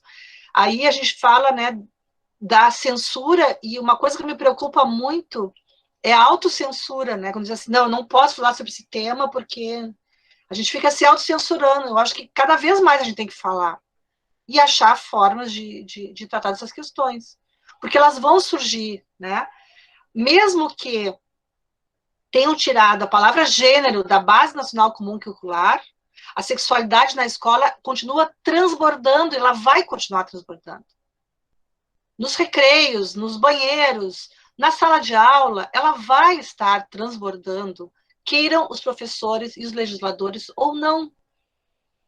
Então, a gente tem que estar atento a isso. Isso é assunto nosso de qualquer área. Então, Heloísa, quando a gente voltar a uma certa normalidade, né, eu te convido aí na FACED, tem muitos grupos trabalhando sobre questões de gênero, né? Eu acho que a vantagem realmente que a gente está tendo nesse período é de poder estar numa live dessas e num colóquio do Maranhão, terem pessoas de Guaíba, de Rio Grande, né? Eu estou aqui em Porto Alegre, a gente está podendo trocar essas questões. Então, só para dizer para a Luísa que tu não está sozinha, Luísa. Certo, professora. Eu vou passar a palavra aqui para Deila Rabelo e para Carolina Siqueira, mas antes eu queria fazer um comentário notando as postagens no chat, que são muito interessantes, mencionando a importância da formação de professores para combater essas desigualdades de poder que são inerentes à nossa sociedade, infelizmente, e que precisam ser combatidas, precisam ser enfrentadas, no que tange tanto à raça, quanto à sexualidade, ao gênero, a tudo que a gente está falando aqui hoje. Então, Deila, se você puder ligar o microfone agora, eu te agradeço, e quando a Deila for respondida, a Carolina pode falar também. Obrigado. Oi, obrigada. Vocês estão me ouvindo? Sim, Sim, Deila, desculpa. Deila. Então, primeiramente, eu gostaria de agradecer enfim, a organização do colóquio, a professora Luciana. Eu não consegui acompanhar toda a palestra, toda a conversa, mas eu já acompanho o trabalho da professora Luciana há um tempo também. Eu sou estudante da licenciatura em Artes Visuais, aqui do IFMA, né, aqui em São Luís do Maranhão. E há pouco tempo, na verdade, principalmente para o meu trabalho de pesquisa de monografia, eu comecei a estudar a inserção e a participação e a mulher dentro do cinema, mais especificamente. Isso foi me abrindo enormes horizontes em considerar a mulher dentro do universo das artes como um todo. E aí, assim, é um universo que, quando a gente começa a estudar a questão de gênero, independente de qual seja a área, né, a gente só vai vendo como mais fundo é o buraco, a gente só vai descobrindo quanto mais coisas a gente tenta descobrir, né? E aí, assim, uma questão que sempre fica na minha mente, que é uma coisa pela qual eu tenho sempre tocado da mesma tecla, e sendo a pessoa chata que está sempre agora falando disso, é sobre o quão importante é essa questão mesmo da educação continuada, no sentido de que, assim, se a gente considerar que grande parte dos professores, e aí não só de arte, mas eu vou trazer para a arte, que é com relação à minha experiência mais próxima, né? Grande parte dos professores, e grande parte principalmente das professoras, que inclusive vários estudos apresentam que existe um maior número de professoras de arte mulheres do que professores homens, né? E que são essas professoras de arte que geralmente replicam todo um padrão de considerar uma história da arte que é desenhada por homens brancos, europeus, e assim segue, né? Então, uma coisa que sempre fica na minha mente é isso, a importância de se criar referências no processo de formação de professores, para que a gente, de alguma maneira, consiga barrar aí, né, esse efeito dominó, na verdade, né, da replicação de discursos e de reafirmação de discursos oficiais, na verdade, né? Então, assim, inclusive nos cursos de formação, e isso foi uma grande lacuna que ficou de percepção minha nesses meus processos de pesquisa, é que a grande falha com relação a isso, na minha leitura, pelo menos, está justamente nesse processo de formação de professores. Então, você tem cursos de licenciatura em artes visuais em que você tem pouco ou nenhum espaço destinado para tratar da mulher na arte. E não se trata necessariamente de só falar de mulher na arte, mas de você falar de grupos que foram marginalizados durante todo esse tempo. Então, assim, a minha questão tá... E, assim, na verdade, a gente está considerando aí gigantes perdas que a gente teve a nível de legislação, né? De a gente, inclusive, como a professora acabou de dizer, foi retirado o termo gênero, mas ainda assim as questões, elas estão ali no nosso cotidiano, elas precisam ser debatidas. E aí, assim, como a colega anteriormente falou também, né, que ela sofre uma certa solidão, entre aspas, né, de ser uma das poucas pessoas que está ali se preocupando em tentar levantar essa bandeira, porque, inclusive, muitas das vezes esse sistema, esse processo de sensibilização de outros colegas professores com a importância de debater isso na aula de português, na aula de geografia, na aula de biologia, é distante, né? Então, são discussões que elas precisam ser intrincadas em um determinado momento, e a gente precisa se fortalecer. E Eu queria principalmente saber da professora Luciana se a senhora tem ciência ou se existem já iniciativas ou projetos ou processos que, de alguma forma, desenvolvam um processo de sensibilização para uma educação continuada de professores, de modo geral, independente de ser da área das artes, para desenvolver essa sensibilidade no sentido de pensar a questão do gênero como uma questão central, de certa forma. Eu, não só porque é o meu objeto de pesquisa, de estudo e de interesse, mas porque eu acredito, de fato, ser uma questão central no cotidiano e na formação de professores e de estudantes, de modo geral. Eu espero que eu tenha me feito entender. Obrigada. Deila, acho que a formação de professores, né? Eu trabalho com formação de professores e acho que essas questões todas realmente são fundamentais, né? E sobre a questão de gênero e arte, eu me sentia muito, há um tempo atrás, falando sozinha, né? Falando as coisas e só eu estou falando isso. E hoje é muito legal que muito mais pessoas estão falando, né? Então, eu estava olhando até a fala do Josi ontem, estava, né? Que legal estar ouvindo isso, porque teve uma época que parece que só eu falava isso. Então, acho ótimo. Tem mais pessoas que estão se especializando, estudando, enfim, né? Acho que tem várias iniciativas, apesar de todo esse enfrentamento que a gente está vivendo, nunca teve tanto texto, nunca teve tanto material disponível em português sobre essas questões, né? Há um tempo atrás a gente ficava catando isso. Hoje tem muita coisa que assim, eu não dou mais conta de tudo que tem, né? E eu vou dizer assim, 2 núcleos importantes, assim, de pesquisa que estão há muito tempo fazendo esse trabalho. O GERG, que é um grupo de estudo Educação e Relações de Gênero da URGS, né, da minha universidade, da Faculdade de Educação. Eles têm um núcleo acho que fez 30 anos. E eles têm orientado pesquisas, enfim, tem uma série de materiais que ainda eles têm produzido, principalmente na pós-graduação, enfim.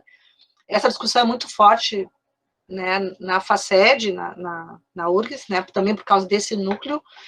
Tem um núcleo de Londrina, que é o NUDSEX, que é o Núcleo de Diversidade e Sexualidade, se não me engano, acho que é esse nome.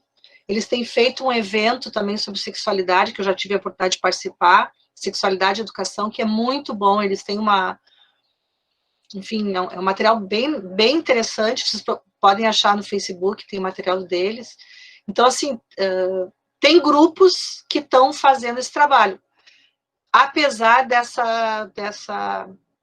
desse conservadorismo todo, e em alguns lugares isso está mais difícil, né? Mas esses grupos, que agora eu me lembro, mas tem muitos outros, que estão ainda mantendo, principalmente nas universidades públicas, né? A gente vê que tem esse... Então, tem como buscar, e também tem uma coisa que a gente tem que pensar, quando eles dizem assim, mas no meu lugar aqui não tem, então tá na hora da gente fazer, né? Isso, ó, GERG, então, quando a gente pensa assim, aqui não tem, então tá na hora de eu formar um grupo e eu começar a fazer. Esse trabalho, se vocês tiverem interesse de descobrir esse coletivo feminista, as Mulheres Criadoras, é muito interessante o que elas fazem. Que não é um grupo de pesquisa, é um grupo... Eu estava vendo no site delas, elas estão ajudando mulheres a comer, a dar comida nesse período. Elas são um grupo bem ativista. Isso, NUDSEX, ótimo. Esses são que eu estou lembrando agora, né? Elas vão para a rua, no meio da quarentena, denunciar o machismo da pandemia. Então, tem várias maneiras da gente tá atuando, né? E hoje o que não falta são pesquisadores dessa área, né? Então, assim, só esses 2 exemplos que eu me lembrei, mas tem outros, com certeza tem outros grupos. Sim, sim. Maravilhoso, professora, no nível dos estudos, realmente, graças ao universo, a gente hoje tem muitos estudos sendo, enfim, feitos e, assim, trabalhando profundamente, né, com profundidade essas questões. E aí, assim, ainda relativo mesmo à questão do processo de educação continuada, por exemplo. Eu fico pensando, e aí a gente aqui, não sei se é uma iniciativa do Instituto Federal como um todo, na rede nacional, Mas, por exemplo, a gente teve por um tempo aqui no campus do IFMA, em São Luís do Maranhão, Centro Histórico, um projeto que chamava Parfor, que é um projeto de formação continuada para os professores. Aí eu fiquei pensando, será que seria possível? Será que tem como?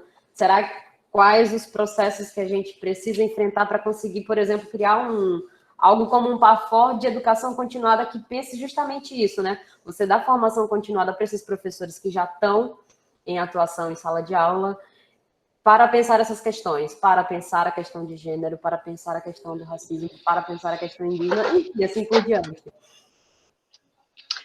A questão, assim, o Parfor fazia parte de um programa, programa público, né, assim, uma política pública do Ministério da Educação, de formação dos professores, sabendo que há uma dificuldade na formação dos professores do Brasil inteiro. Quer dizer, o que a gente está vendo? Quem é que tem ouvido falar do nosso ministério nesse período?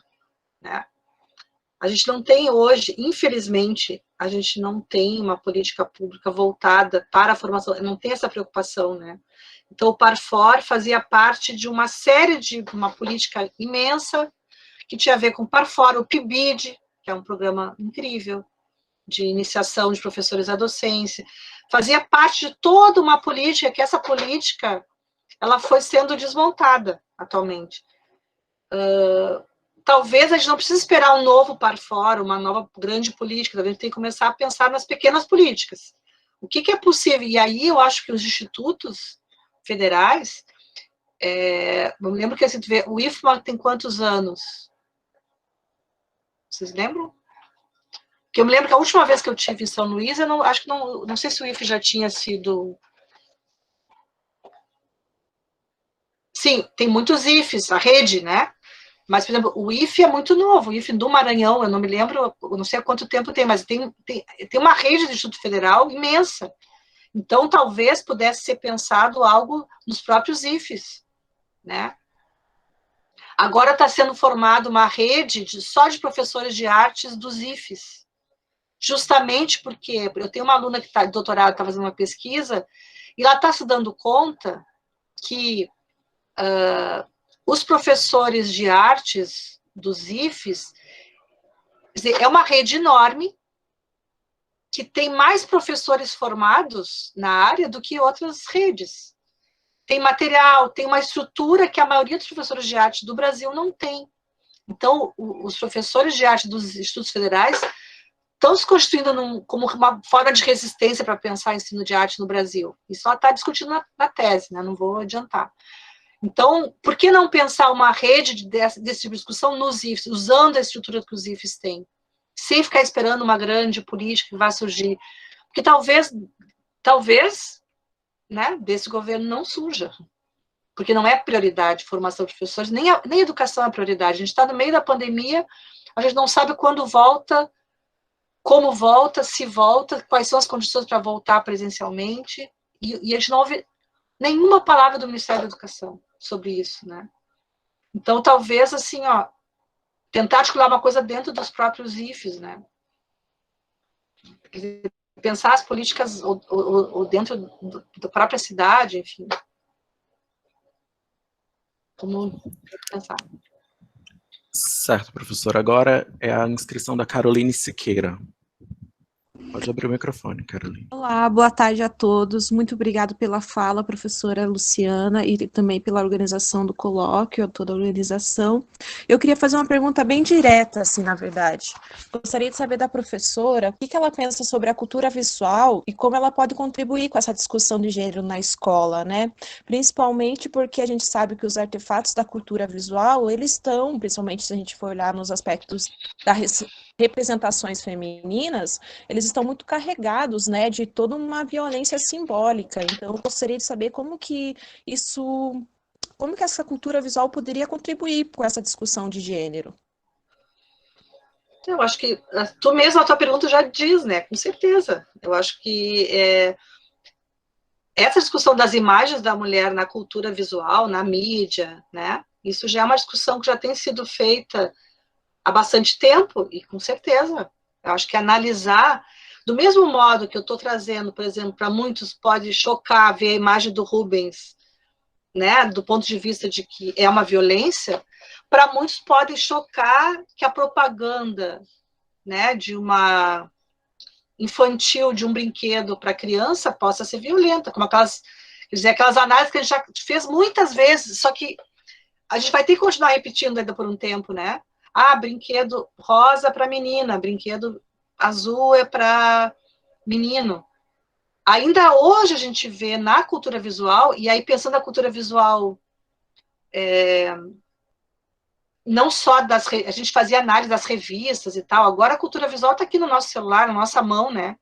E as crianças estão ali vendo jogos, nesse período da pandemia, quantas crianças estão vendo desenhos, os mais variados, né? Jogos eletrônicos, como é que essas questões de gênero estão aparecendo ali? Com certeza.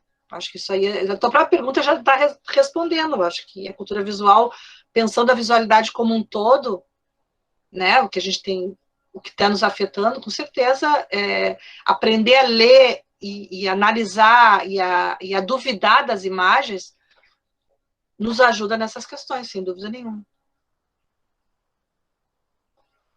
Obrigada, professora. Certo. Eu tenho uma pergunta aqui da Luciana Reis no chat. Ela diz: professora, obrigado pela sua palestra maravilhosa.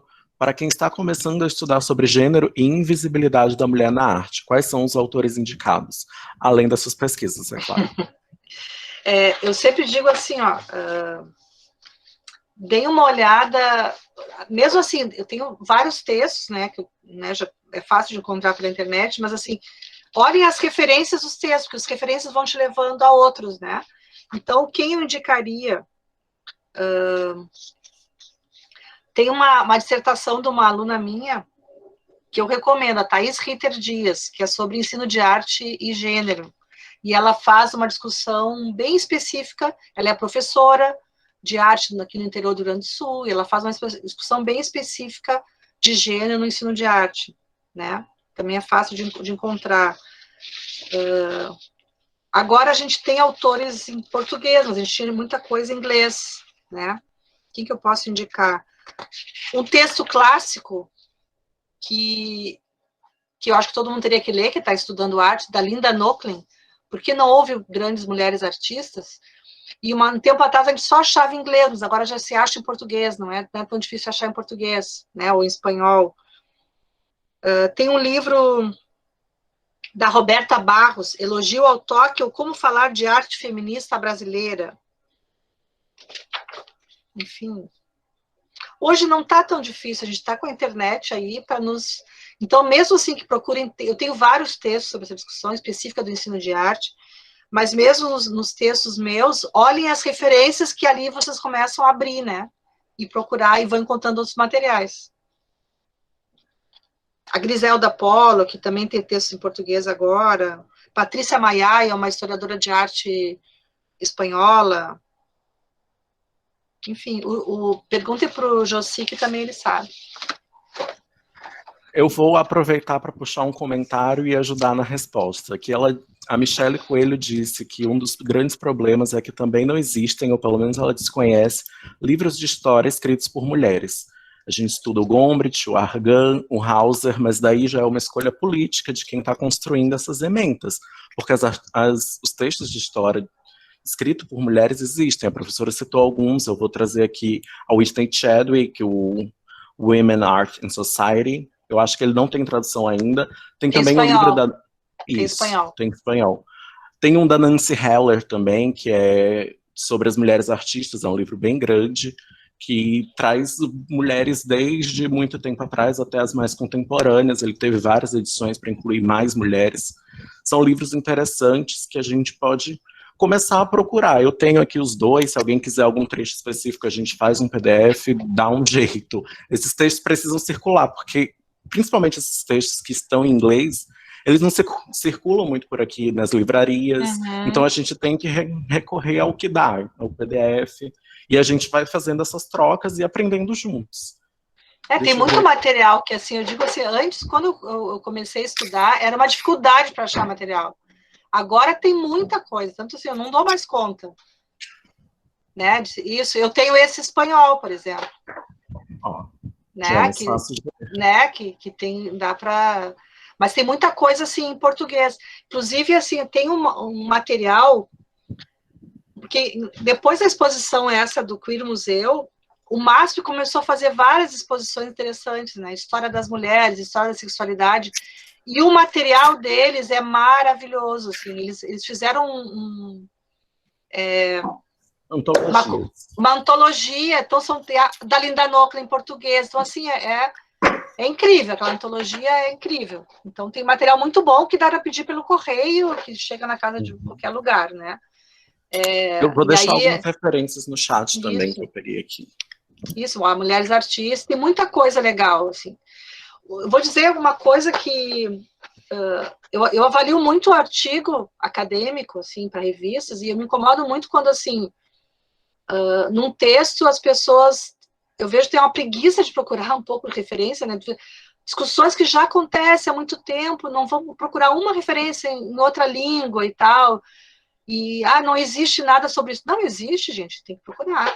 E se antes não tinha internet, a gente achava, agora com internet, a gente encontra. Tem muito material legal. Quer dizer, um material desse vai levando o outro, vai levando ao outro.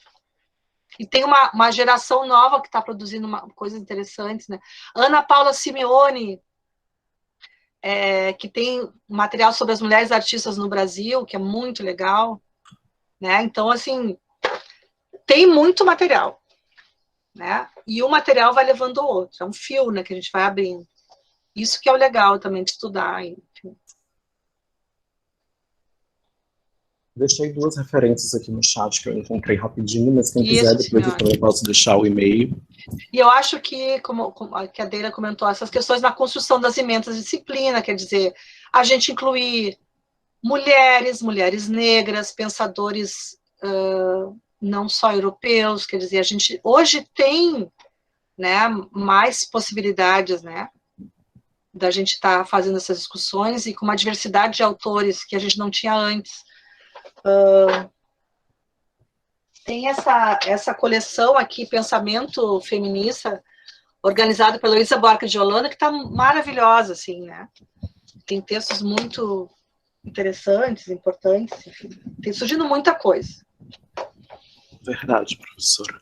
Eu tenho aqui um comentário do Walter que diz: questões que ainda estão muito distantes de serem frequentes na escola são as questões raciais, negras e indígenas, mas a questão da homossexualidade vai demorar muito a ter espaço, pois falta muita formação. As pessoas ainda não conseguem separar a religião de escola, sempre confundem a escola com a igreja, quando deveriam ter na escola uma extensão da casa, mas não só.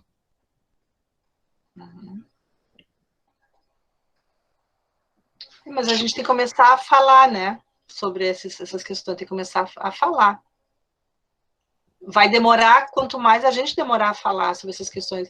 E a religião escola, enfim, esse é um fenômeno que, né, que tem aumentado nos últimos anos, enfim, e essa onda conservadora também tem a ver com isso. Mas como que a gente pode começar a desconstruir também, tomando cuidado com as crenças de cada um, mas também, assim, a gente começando a pensar e duvidar dos dogmas, das crenças que prejudicam o outro, né? Com certeza. Porque a educação também é uma coisa que eu até falei ontem, é esse espaço de socialização. As crianças vão aprender a conviver sadiamente com outras crianças. É o que está na LDB, é o que está em toda a legislação que rege a educação escolar brasileira. Então, a gente não pode também silenciar debates na escola só porque algumas pessoas não estão contentes com eles. Esses debates precisam ser feitos porque as crianças vão viver em sociedade, elas não vão viver somente com a família o resto da vida, e elas precisam aprender como conviver sadiamente em sociedade. Alguém tem mais alguma pergunta a fazer no microfone? E se tiver algum comentário no chat também que eu não li, alguém quer que eu leia, é só colar aqui de novo. Vamos debater mais um pouco, ainda temos alguns minutos. E um comentário, se as crianças, elas não são racistas, né, nem preconceituosas, elas vão aprendendo. Com certeza. É a questão da socialização. Alguém ainda tem algum comentário? Eu também tenho perguntas. Pode, eu vou deixar meu e-mail, alguém está perguntando, eu vou deixar assim, ó. Só nem sempre eu posso responder. Eu estou com o trabalho em casa, eu tenho um filho de 6 anos, que eu estou nas aulas online com ele, inclusive agora meu marido está lá com ele na aula online. Enfim, tenho muita coisa para fazer, mas eu posso responder, quem quiser me escrever, dar umas dicas. Com certeza. Alguém? Ninguém? Ninguém nasce racista, o Vinícius falou isso aí. Ninguém nasce racista, ninguém nasce machista, a gente vai se tornando. É uma construção que a sociedade traz para a gente, essas ideias todas, que a gente precisa desconstruir. Em algum momento da vida, a gente vai tomando contato com essas questões e vai desconstruindo. Eu vou falar com a professora, então, especificamente sobre as questões que eu discuti um pouco ontem, da violência de gênero. Uma das perguntas muito intrigantes que eu recebi ontem era como eu me sinto sendo um homem falando sobre violência contra a mulher.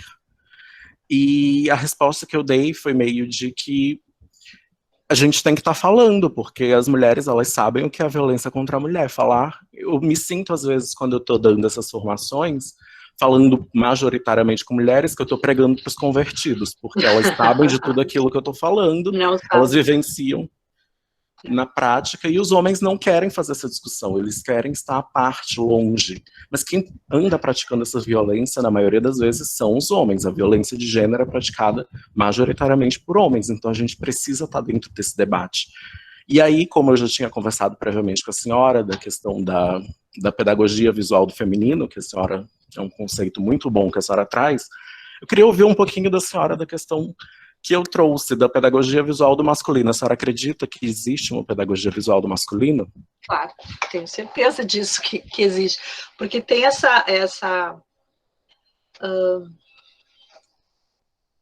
o ser viril, né? Quer dizer, as coisas de incitação a ser viril, né? E a gente pode ver na própria cultura visual essa construção da subjetividade masculina. Né? O que é ser um homem de verdade, o que é... E aí isso começa muito cedo, né? Que o menino pode fazer isso, a menina não pode fazer aquilo. Então tem uma pedagogia visual. E se a gente vê na história da arte, alguns exemplos que eu mostrei, isso é nítido. Que a gente pode, né? E talvez seja essa opção que tu vai fazer no teu trabalho. Essas imagens todas que eu mostrei, eu posso fazer discussão sobre a ótica de uma pedagogia visual masculina. Eu posso dizer assim, como ela está educando meninos e meninas para uma determinada feminilidade subserviente, subjugada, como também eu posso dizer, está educando meninos e meninas para uma masculinidade que subjuga, que domina, que controla. Então me chama, e esse assunto, Josi, acho que é muito importante e urgente. O que tem me espantado nos últimos anos é o quanto as histórias, que muito provável no Maranhão isso acontece muito, mas aqui no Rio Grande do Sul é muito presente, quando tu vê a notícia no jornal, né? A mulher foi morta pelo marido, pelo companheiro, pelo namorado, e depois o homem se matou. Aí tu vai ver a idade, são muito jovens, 20 e poucos anos, os rapazes, os homens, são muito jovens. E a gente começa a pensar, onde que esse jovem aprendeu que o relacionamento tem que ser dessa maneira, tem que controlar a mulher, a ponto de que eu não aguentar que a mulher me deixe, que a mulher trabalhe? Como que isso é possível em 2020? Quer dizer, o que um jovem de 20 anos aprendeu? 20 anos, né? Nasceu nos anos 2000 e continua aprendendo que ser masculino é dominar uma mulher, dominar o outro. Então tem toda uma pedagogia sendo construída, inclusive pelo silêncio de não se falar sobre isso, né? Então acho que sim. Então, quando eu mostrei aquelas imagens da modernidade, né, dos artistas impressionistas, tal, a gente está falando da sexualidade masculina, daquele que olha, quer dizer, aquelas imagens foram feitas, a grande parte das imagens feitas na história da arte ocidental, por muito tempo, foram feitas para espectadores masculinos. Então, nós, quer dizer, tem uma pedagogia visual do masculino aí muito forte. E nós, mulheres e homens, aprendemos a nos construir a partir dessas imagens. E aí, quando te perguntam, né, por que um homem vai estar falando sobre isso, né? É um pouco a discussão sobre o próprio racismo, quer dizer, uma frase que tem sido repetida há muito tempo: não basta não ser racista, eu preciso ser antirracista. Isso é um compromisso, nós, brancos, também de fazer essa discussão. Discutir a homossexualidade não é uma discussão. E aí tem agora lembrando de um livro que eu recomendo também, que é fácil de encontrar, que é um livro da Bell Hooks, Feminismo é para Todo Mundo. É um livro bem interessante, uma discussão bem leve, assim, ela vai trazendo como o feminismo foi mudando e as próprias experiências dela. E ela vai dizendo, o feminismo tem que ser para todo mundo, não é só para as mulheres. Essa discussão do feminismo é para todos. Como a discussão racial é para todos.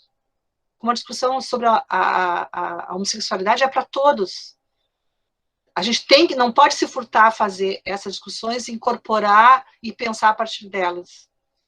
Né? Então, só para te ajudar nessa resposta, por que tu está discutindo sobre isso? Ou podem perguntar, por que tu está falando sobre racismo? Se tu é branco, se tu é... E eu ia incluir nessa fala que a discussão sobre o local de fala, ela não pode servir de refúgio. Esse não é o meu local de fala, então eu não vou me envolver nessa discussão. Quando a mulher sofre violência, e essa violência é praticada por um homem, se eu ensino para as mulheres o que está acontecendo na nossa sociedade, você ensina para as mulheres, olha, não faz isso porque vai te gerar alguma coisa. Você vai tolhendo as liberdades de uma mulher, em vez de ensinar para um homem, olha, respeita o consentimento dela, respeita se ela não está querendo. Mas não, a gente faz o caminho completamente equivocado, que é o de dizer para a mulher, olha, se tu vestir essa roupa, vai te acontecer alguma coisa na rua. Se ficar sozinha na rua até tal hora, vai te acontecer alguma coisa. Essa visão precisa ser desconstruída, e a gente precisa dizer para os meninos não podem fazer isso, os homens não podem fazer isso. E é uma das discussões que eu tenho me interessado muito recentemente, é que a Lei Maria da Penha agora reconhece como uma medida protetiva de urgência que os homens participem de grupos para discutir sobre gênero. Mas aí a gente teve esse avanço agora em 2020 no governo Bolsonaro, e ao mesmo tempo eles querem proibir que todo o resto da população fale sobre gênero. Ou seja, só o homem que já cometeu a agressão pode falar sobre gênero em um espaço criado para isso, mas o resto da sociedade não. Então a gente vai continuar nesse ciclo vicioso de ter mais homens cometendo agressões para depois que ele já fez isso, conversar sobre o gênero. Porque isso deveria ter sido conversado sempre. Então, está faltando, a gente está falando de educação, né? Uma formação das mulheres e homens sobre isso. Eu já vivi situações em que em sala de aula, que eu vou discutir, fazer essa discussão de gênero, e tanto mulheres como homens dizem assim, mas para que falar sobre isso? O feminismo, nós já conquistamos tudo, os feministas já fizeram, né? Bom, cada vez a gente está vendo o quanto isso continua sendo importante. E a educação de homens, na perspectiva de gênero, é muito importante. De mulheres e de homens. Então, acho que isso dá pano para manga aí. Uma boa pesquisa. Eu acho que é como o Lucas disse aqui no chat, o Lucas Santana. O punitivismo continua sendo a prioridade ao invés da prevenção e da conscientização. É basicamente isso. A gente precisa estar falando do gênero na escola, não só com um homem que já cometeu agressão. Mas aí a gente tem todos esses projetos de lei, a escola sem partido, que tentam tirar a discussão de gênero da escola, a superação da discriminação e da violência baseada no gênero da escola. Mas assim, a escola sem partido está perdendo todas está perdendo. Então a gente tem que ocupar espaço, entende? Não dá para ficar assim, eu não vou fazer, enfim, né? Tem que ocupar os espaços. Né? Com certeza. Alguém mais tem alguma questão? Eu vi só assim um comentário ali, que é o Walter, né? Que ninguém aceita que eu chame pessoas de terreiro para a escola, mas um pastor é sempre bem-vindo. Bom, essa é uma discussão que a gente tem que fazer, né? Da diversidade religiosa, e também tirar esse estigma sobre as religiões africanas, né? Eu acho que é um trabalho para ser feito aí, tem muitos grupos também trabalhando com a questão étnico-racial na escola, que tem a ver com a religiosidade também, né? E entender a religião do outro, enfim. Se alguém quiser abrir o microfone, esses são os nossos 5 minutinhos, a professora já deve estar cansada, e vamos aproveitar esses últimos instantes. O pessoal agradeceu muito no chat, bastante, desde o começo da sua fala, as pessoas estão muito gratas, muito felizes. A gratidão é que uma constante no chat. A Cristiane comenta, em 2018 fui denunciada por abordar gênero na escola, e essa denúncia me provocou a estudar mais sobre a temática. Viu? Aí ela agradece. Viu? Denúncia ajudou. Tipo assim, a minha vingança, eu vou estudar mais agora. Isso aí. Ótimo. É isso que me deixa, assim, bem feliz, assim, eu, né, aceitei logo o convite que o Josi me fez, porque é legal, assim, ver mais pessoas estudando sobre isso. Há um tempo atrás, parecia que eu era a única que falava sobre isso na arte e educação, enfim, tem mais gente falando e pesquisando, e eu acho que é legal quando a gente começa a estudar, não dá vontade de parar mais. Então, por isso, estudem, isso né, Josi? Estudem, leiam. Eu já saí do design, eu sou designer de formação, mas eu fui trocando um pouco de caminho para as artes, porque eu sentia que eu era o único no design falando disso. Ótimo. E era uma dificuldade muito grande. E aqui a gente já tem um caminho pavimentado por pessoas maravilhosas, como a professora Luciana. Que bom, que bom. Certo. Então, professora, eu vou lhe agradecer muito. As pessoas aqui estão externando gratidão. Também. Eu vou agradecer em nome de toda a comissão do colóquio, o professor Diego Lobato, que é o coordenador, todos os nossos colegas da organização. E agora eu vou ler um textinho protocolar, mas já de encerramento. E antes de entrar na questão cerimonial, eu queria mais uma vez agradecer a sua participação. E foi muito bom ter esse momento com a senhora, um sonho realizado. Eu estou aqui extasiado com esse momento. Agora eu quero ir no Maranhão. Próxima vez está convidada. O olha, São Luís, é só me convidar que eu estou indo.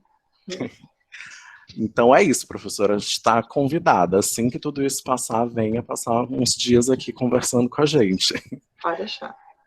Eu vou, então, entrar na leitura do texto, que é, basicamente, agradecemos a professora doutora Luciana Grupelli Loponte pela palestra ministrada na tarde de hoje, agradecemos também a presença de todas e todos os participantes.